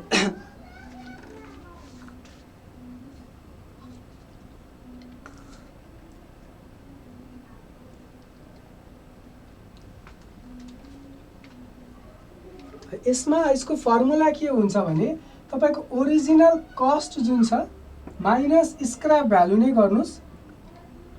यो गरिसके पछाडी यो जुन सम छ समलाई तल लेखिदिनुस्। ठीक छ, र त्यस पछाडी तपाईको रिमेनिङ इयर्स कति छ त्यो यहाँ लेखिदिनुस्।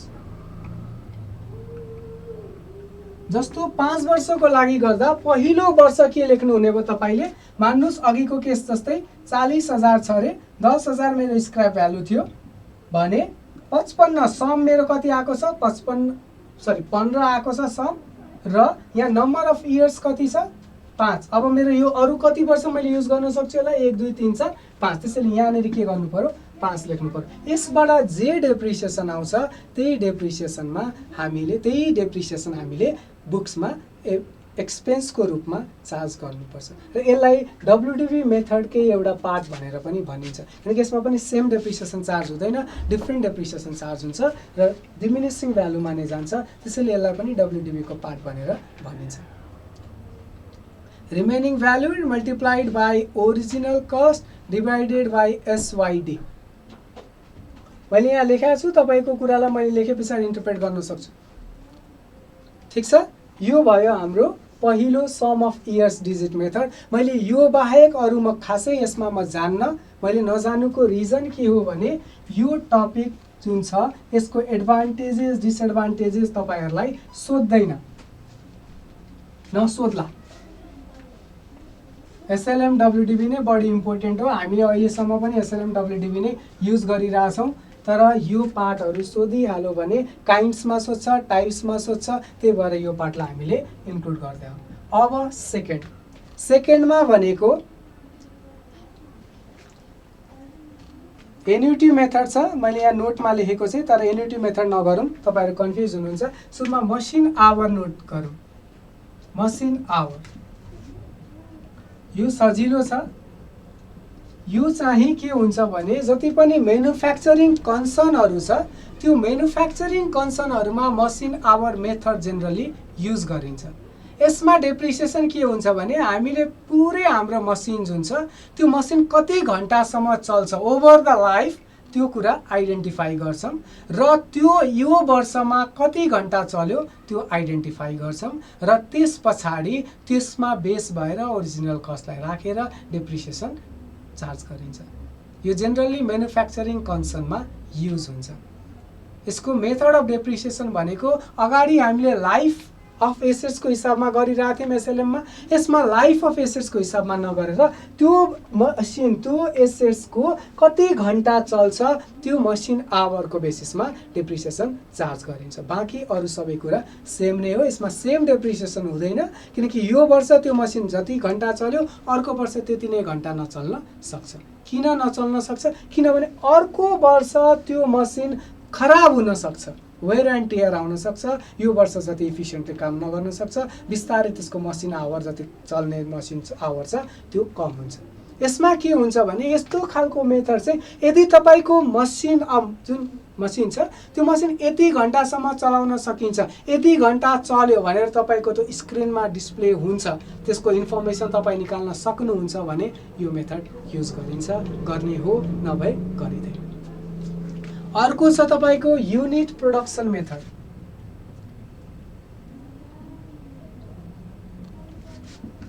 यसमा चाहिँ के हुन्छ भने हामीले एउटा मसिन किनिसके पछाडि एउटा एसेट्स किनिसके पछाडि हामीले के आइडेन्टिफाई गर्छौं भने त्यो एसेट्सले कति युनिट चाहिँ प्रोड्युस गरेर दिन्छ। सुरुमा हामी त्यो आइडेन्टिफाई गर्छौं। त्यो आइडेन्टिफाई गरिसके पछाडि एस्टिमेट गरिन्छ टोटल यो वर्ष चाहिँ कति चाहिँ प्रोड्युस गर्यो त्यो उसले, त्यो हामी निकाल्छौं र जति हाम्रो डेप्रिसिएबल अमाउन्ट छ त्यो राखिसके पछाडि जे आउँछ डेप्रिसिएसन त्यति नै हामीले चार्ज गर्छौं। अब यो दुईटा बीचको फरक के हुने भयो? यसमा हाम्रो लागि मेटेरियल के हुने भयो?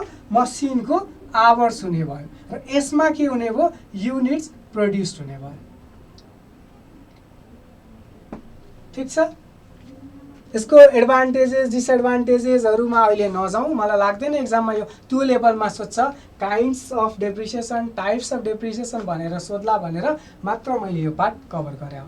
र त्यस पछाडि अर्को एउटा मेथड छ डिप्लिसन मेथड। अब यो डिप्लिसन मेथड भनेको के हो? यो चाहिँ जेनरली अघि पनि हामीले जुन लेखेका थियौं माइन्स नेचुरल ग्यासहरु जे जति थियो त्यसमा युज हुने हो। यसमा चाहिँ के गरिन्छ भने हाम्रो माइन्स अथवा नेचुरल ग्यासहरूको टोटल क्यापासिटी आइडेन्टिफाई गरिन्छ र त्यो क्यापासिटी आइडेन्टिफाई गरिसके पछाडि त्यो पर्टिकुलर मसिन चाहिँ कतिसम्म अथवा त्यसले चाहिँ कति चाहिँ हामीलाई दियो, कति चाहिँ युज भइसक्यो त्यति डेप्रिसिएट गर्ने र जति बाँकी छ, जति डिप्लिट भयो, जति सक्यो त्यसलाई हटाउँदै हामीले डेप्रिसिएसन चार्ज गर्छौँ। यो जेनरली माइन्सहरूमा, नेचुरल रिसोर्सेसहरूमा, जस्तो अघि नेपालमा स्टिल भेट्यो भने मैले त्यस्तो खालको केसेसहरूमा डिप्लिसन मेथडबाट डेप्रिसिएसन चार्ज गरिन्छ। हामीले दुईटा अगाडि पढाएको थियौँ, त्यस पछाडि 3, 4, 5, 6वटा भयो। तपाईलाई एक्जाममा 10 मार्क्समा क्वेसन सोद्धाखेरि त्यो अगाडिको दुईटाको एडभान्टेज डिसएडभान्टेजेस पनि लेखिदिनुहोस् र बाँकी यो पार्ट पनि लेखिदिनुहोस्। म यसमा अर्को दुईटा छ, कोही विद्वान मान्छेहरूले यहाँ अहिले लेख्नु होला, त्यही भएर मैले कभर गरिदिन्छु, नाम चाहिँ लेखिदिन्छु। एउटा एन्युटी मेथड छ र अर्को एउटा मेथड छ सिङ्किङ फन्ड मेथड भन्छ क्या। यो एन्युटी मेथड र सिङ्किङ फन्ड मेथड अलिकति टफ छ, त्यही भएर सायद यसलाई कभर नगर्दा नै ठिक हुन्छ जस्तो लाग्छ मलाई। तर यदि तपाईहरु इन्ट्रेस्टेड हुनुहुन्छ भने म यो दुईटाको बारेमा पनि भनिदिन्छु। तर यो तपाईले यदि कन्फिडेन्स छैन भने प्लिज यो लेख्नुस्। त्यसको रिजन के हो अहिले म लास्टको 10 मिनेटमा भन्छु। यति लेख्नुस्, यो दुईटा पार्ट नलेख्नुस्। यदि तपाई लेख्न सक्छु जस्तो लाग्छ भने मात्र लेख्नुस्। एन्युटी मेथड भनेको के हो भने तपाईहरुले present value interest factor annuity फाइनान्समा पढ्नु भएको छ। यसमा पनि सेम त्यही नै हुन्छ, तर यो मेथडले इन्ट्रेस्ट जुन छ त्यो इन्ट्रेस्टको एलिमेन्टलाई कभर गर्छ। यसले के गर्छ भने यदि मेरो एसेट्स 5 वर्षको लागि प्रयोग हुन्छ भने त्यो एसेट्सले इन्ट्रेस्टको फिगरलाई कन्सिडर गर्नुपर्छ भन्ने यो फ्याक्टरको यो मेथडको एजम्पसन हुन्छ। हैन तपाईहरु प्लिज कन्फ्युज हुनुभयो भने यसलाई कभर नगर्नुस्, यसलाई बिर्सिदिनुस्। जोले बुझ्न सक्नुहुन्छ उहाँहरुको लागि है यो चाहिँ इन्ट्रेस्टको फ्याक्टरलाई कभर गर्छ। अब 5 वर्षको लागि मान्नुस् 5 वर्ष इन्ट्रेस्ट हो, 5% को इन्ट्रेस्ट छ भने उले त्यो 5% को present value interest factor annuity निकाल्छ र त्यो गरिसके पछाडी हाम्रो प्रेजेन्ट भ्यालु इन्ट्रेस्ट फ्याक्टर निकाल्छ र जुन त्यो प्रेजेन्ट भ्यालु इन्ट्रेस्ट फ्याक्टर छ त्यसको हिसाबमा डेप्रिसिएसन चार्ज गर्दै जान्छ र सँगसँगै यसले अर्को के पनि गर्छ भन्दा तपाईको इन्ट्रेस्ट पनि बुक गर्छ, इन्ट्रेस्ट इन्कम पनि बुक गर्छ। ठीक छ। र यो एन्युटीको फर्मुलाहरु नगरौँ, यसमा हामीले खाली के गरौँ भने लास्टमा दुईटा अलिकति लेख्नको लागि एक्जाममा लेख्नु पर्यो भने मात्रै गरौँ। यसलाई भेग नबनाऊँ प्लिज। जोलाई चाहिन्छ म लास्ट क्लासमा मलाई सम्झाउनुस्, म यो दुईटा गराइदिन्छु। अरूले नबुझ्नेलाई कन्फ्युज नगरौँ। र लास्टमा भनेको हाम्रो सिङ्किङ फन्ड मेथड छ। त्यसले चाहिँ के भन्छ भने मैले डेप्रिसिएसन गर्दाखेरि जति पनि मैले डेप्रिसिएसन गर्छु त्यसको लागि सुरुमा नै एउटा सिङ्किङ फन्ड बनाऊँ। सिङ्किङ फन्ड बनाइसके पछाडी त्यो सिङ्किङ फन्डमा हरेक महिना हामीले डेप्रिसिएसन बराबरको अमाउन्ट हालौँ, त्यसमा जति इन्ट्रेस्ट आउँछ त्यसलाई पनि हालौँ र भोलि रिप्लेसमेन्ट गर्दाखेरि त्यो फन्ड युज गरौँ भनेर भन्छ। यो दुईटा पार्ट प्लिज धेरै कम्प्लिकेटेड छ, यसलाई कभर नगरौँ। यो बाहेककोमा कन्फ्युजन छ र अहिलेसम्म आज हामीले जे डेप्रिसिएसनमा पढ्यौँ त्यसमा कन्फ्युजन छ भने भन्नुस्। अब 5 मिनेट त्यो 10 मिनेट त्यो लिउँला। र त्यो सँगसँगै लास्टमा एउटा कुरा तपाईको क्वेरीमा सर न्युमेरिकल क्वेसन गराइदिनुस् नभन्नु होला। भोलिको क्लासमा सुरुको 10 मिनेट हामी न्युमेरिकल क्वेसन नै गर्छौँ। अब प्र्याक्टिकल्ली कुन मेथड बेस्ट एन्ड वाइ भनेर तपाईले जुन सोध्नुभयो, तपाईले मैले बोलेको कुरामा यसले गफ दिइराछ भन्ने मात्रै सोच्नुभयो के तपाईको क्वेसनमा हो। त्यही भएर किनभने हामीले क्लियरली भनिसक्यौँ स्मल इन्डस्ट्री छ, हामीलाई के युज हुने भयो, एसएलएम युज भयो। त्यो पर्टिकुलर इन्डस्ट्रीले इक्वल बेनिफिट दिन्छ के हुने भयो, जस्तो यो फर्निचरले के हुन्छ इक्वल बेनिफिट दिन्छ स्मार्ट जीकेलाई भनेपछि यसमा एसएलएम लगाए पनि भयो हाम्रो केसमा। तर डब्ल्युडिबीले के गर्छ रिपेयर मेन्टेनेन्स र उसको रेशियोलाई निकाल्न काम गर्छ।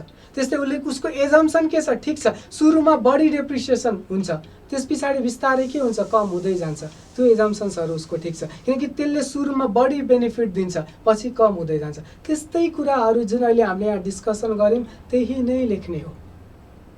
Sir sinking fund and depreciation, sinking fund and depreciation fund method साथै हो एउटै नै हो, त्यसलाई एउटै भन्न सकिन्छ किन त्यसमा फन्ड बनाइन्छ, इन्भेस्टमेन्ट गरिन्छ, इन्ट्रेस्ट आउने हो।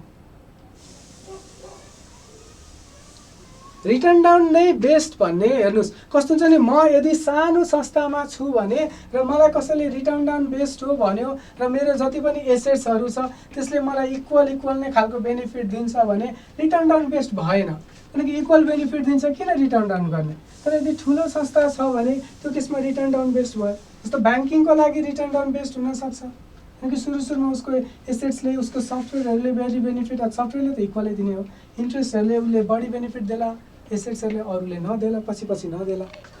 र अब केही क्वेसनहरू छ, किन डेप्रिसिएसन मेरो पार्टबाट न्युमेरिकल बाहेक अरू सकियो। तपाईँ एक्जाममा आएको क्वेसनहरू हेर्नुहोस्। अहिले हामीले जे पढ्यौँ, टाइप्स अफ डेप्रिसिएसन, त्यसरी what are the factors to be consider, reason के हो डेप्रिसिएसनको, लगभग त्यहीँबाट नै क्वेसनहरू आएको छ। त्यो बाहेक अरू केही आएको छैन जस्तो लाग्छ मलाई। त्यही पनि अरू केही क्वेरी छ अहिले भनेकोमा भने प्लिज गरिदिनुहोस्। मलाई अघि पनि सर ब्याङ्क क्यास बुकको मेथडमा, यो मैले अघि पनि तपाईँको क्वेसन देखेँ, यो ब्याङ्क क्यास बुकको मेथड भनेको के मैले बुझिरहेको छैन।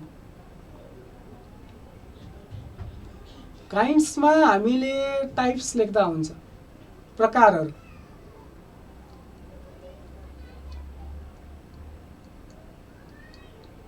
एसडिभी भनेको मलाई थाहा छैन, यो एसडिभी भने एसएलएम त थाहा थियो मलाई, डब्लुडिभी त मलाई थाहा थियो, एसडिभी आई डोन्ट नो।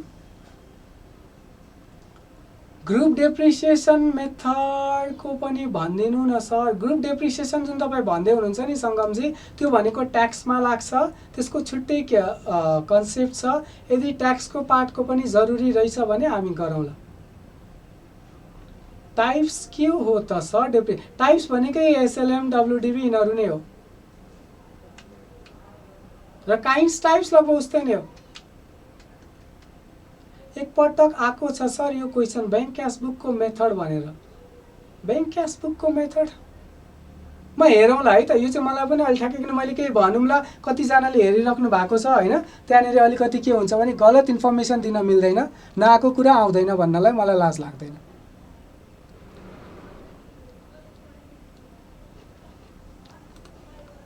ठिक छ, अरू क्वेसनहरू केही छ सर? मार्केट भ्यालु हो, यो कुरा तपाईँले अघि पनि सोध्दै हुनुहुन्थ्यो, मार्केट भ्यालु, बुक भ्यालु र फेस भ्यालु भने के हो भनेर। हेर्नुहोस्, मार्केट भ्यालु, बुक भ्यालु भनेको तपाईँको किताबमा राखेको भ्यालु हो। जस्तो मान्नुहोस् 10 लाखको सामान छ आज तपाईँको किताबमा है, यो 10 लाखको सामान तपाईँले किन्नु भएको कतिमा थियो? 20 लाखमा थियो। यो के भयो? फेस भ्यालु भयो। बुक भ्यालु भनेको आजको दिनमा कति छ? 10 लाख छ डेप्रिसिएसन गरिसके पछाडि। र मार्केट भ्यालु भनेको मैले मार्केटमा गएर बेच्दा यो कति हुन्छ? 5 लाख हुन्छ। यति हो, ठिकै छ होइन? त्यो मेथड अफ तपाईँको क्वेसन के थियो? मेथड थियो होइन? ठिकै छ, म यो हेरेर भनौँला है, किनकि मलाई अहिले तत्काल आएन त्यो। काइन्ड्स, टाइप्स एन्ड मेथड फरक हो सर। सोध्नु भएको कि भन्नु भएको? जर्नल इन्ट्रीकै मेथड लेख्दा हुन्छ ब्याङ्क क्यास बुक। हेर्नुहोस्, मेथड भनेको हामीले जस्तो कोलम बनाउने, त्यसरी आएकोलाई डेबिटमा राख्ने, गएकोलाई क्रेडिटमा राख्ने, त्यसरी लेख्नलाई त सकिन्छ यदि अरू कुनै उपाय नै भएन भने। तर यसको केही अरू राम्रो खालको नै मेथड केही रहेछ नि, म गरौँला। काइन्ड्स एन्ड मेथड्स छ भन्नुभएको, मेथड्स अफ डेप्रिसिएसन पनि यही हो, काइन्ड्स अफ डेप्रिसिएसन पनि यही नै हो। कृतिजी तपाईँको क्वेसन के थियो? आइएम सरी मैले देखिनँ, फेरि भनिदिनुहोस्। डब्लुडिभी र डिमिनिसिङ मेथड चाहिँ सेम हो, एसडिभी र डिमिनिसिङ मेथड चाहिँ मलाई थाहा भएन। एसडिभी भन्ने मैले अहिलेसम्म सुनेको छैन। अरू केही छ क्वेरिजहरू भने प्लिज, नभए ऱ्यापअप गरौँ।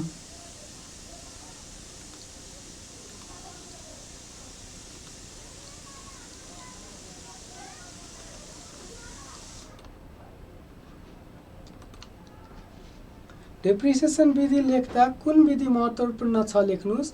10 मार्क्स एआरबीको एक्जाममा सोधेको छ। यसमा हेर्नुहोस्, यस्तो खालको प्रश्नमा तपाईँले के लेखिदिनुहोस् भने एसएलएम बेसिसको बारेमा थोरै लेखिदिनुहोस् र डब्लुडिभी मेथडमा जुन हामीले रिपेयर मेन्टेनेन्ससँगको कम्पेरिजन भन्यौँ होइन, त्यस पछाडि जुन अरू कुराहरू हामीले भन्यौँ, जस्तो यसको एजम्सन्स ठिक छ भन्ने कुराहरू भन्यौँ, त्यो कुराहरूको हिसाबले डब्लुडिभी मेथड चाहिँ बेस्ट छ भनेर लेखिदिनुहोस्। किनकि ट्याक्सले पनि त्यो मान्छ, कम्पनी एक्टले पनि त्यो मान्छ, त्यो हिसाबले लेख्नुपर्छ। कृतिजी तपाईँको एन्सर भन्नको लागि मलाई क्वेसन त थाहा हुनु पर्यो होला नि त होइन? क्वेसन सोध्नुहोस् त्यस पछाडि एन्सर भन्नु होला। सर जर्नल बनाउँदा नि सपोज एक्चुअल तिर्नुपर्ने इन्ट्रेस्ट ट्याक्स 20,000 छ बट कर कार्यालयले 3,000 लियो भने जर्नल कस्तो हुन्छ? हेर्नुहोस् 2,000 ट्याक्स तिर्नुपर्ने छ र 3,000 लियो भने अब मैले देखिनँ त फेरि एकचोटि सोध्नुहोस् न होइन? त्यो भयो भने चाहिँ तपाईँको क्यालकुलेसन गलत भएको हुनसक्छ। जेनरली इन्ट्रेस्ट भनेको तपाईँको पेनाल्टी अथवा इन्ट्रेस्ट फाइन हो। फाइन ट्याक्सको लागि चाहिँ लाग्दैन। तपाईँले इन्ट्रेस्ट अन ट्याक्स अथवा इन्ट्रेस्ट अन त्यो जुन तपाईँले जुन सेक्सन अन्तर्गत इन्ट्रेस्ट तिर्नुपर्छ त्यो account debit to bank account लेख्ने, कम्पनी एक्टको इन्ट्रेस्टमा पिएनएल बनाउँदाखेरि त्यो खर्च राख्ने, अनि कम ट्याक्सको लागि बनाउँदा त्यसलाई इग्नोर गर्ने। Which factors should be considered while determining the amount of depreciation? तपाईँ क्लास लिनुहोस्। Which factors should be considered?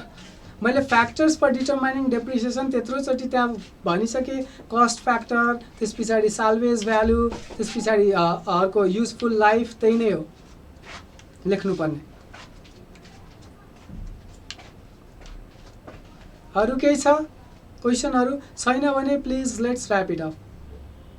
Factors चाहिँ त्यसको एलिमेन्ट्सहरू लेख्ने होला नि राजेश्वरी अर्यालजी। फ्याक्टर्स चाहिँ त्यसको एलिमेन्ट्स लेख्ने। फ्याक्टर्स भनेकै त्यही हो। तपाईँहरूलाई मलाई भन्दा बढी थाहा छ भने प्लिज तपाईँहरूलाई जे मन लाग्छ त्यही लेख्नुहोस्। सर हाम्रो अस्तिको मोक एक्जामको आएको क्वेसनहरू पनि डिस्कस गर्नु न है। तपाईँले एक्जाम दिनुभएको थियो है, म त्यसको फिडब्याक दिन्छु। How depreciation is useful in banking? 12 वर्ष रामायण पढायो, सीता कसको जोही भन्या यही हो। यत्रो सुरुदेखि डेप्रिसिएसनको हामीले भन्यौँ, त्यसको एडभान्टेज भन्यौँ, अब्जेक्टिभ्स भन्यौँ, मेथड भन्यौँ। अब अहिले आएर ब्याङ्किङमा कसरी इम्पोर्टेन्ट छ भन्नुहुन्छ। सेम कुरा हो, उता पनि एसेट्स छ, एसेट्समा डेप्रिसिएसन लगाउनै पर्यो। एकैचोटि लगाउनु हुँदैन, म्याचिङ कन्सेप्ट हल्लिन्छ, त्यही भएर गरिन्छ। यस्तो यस्तो फाइदाहरू छ, यो त्यो त्यही नै लेख्ने।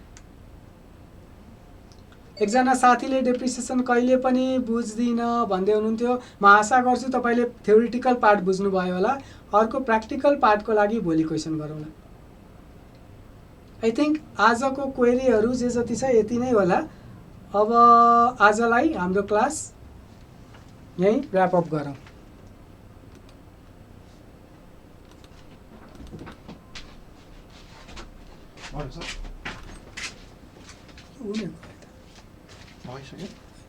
हुने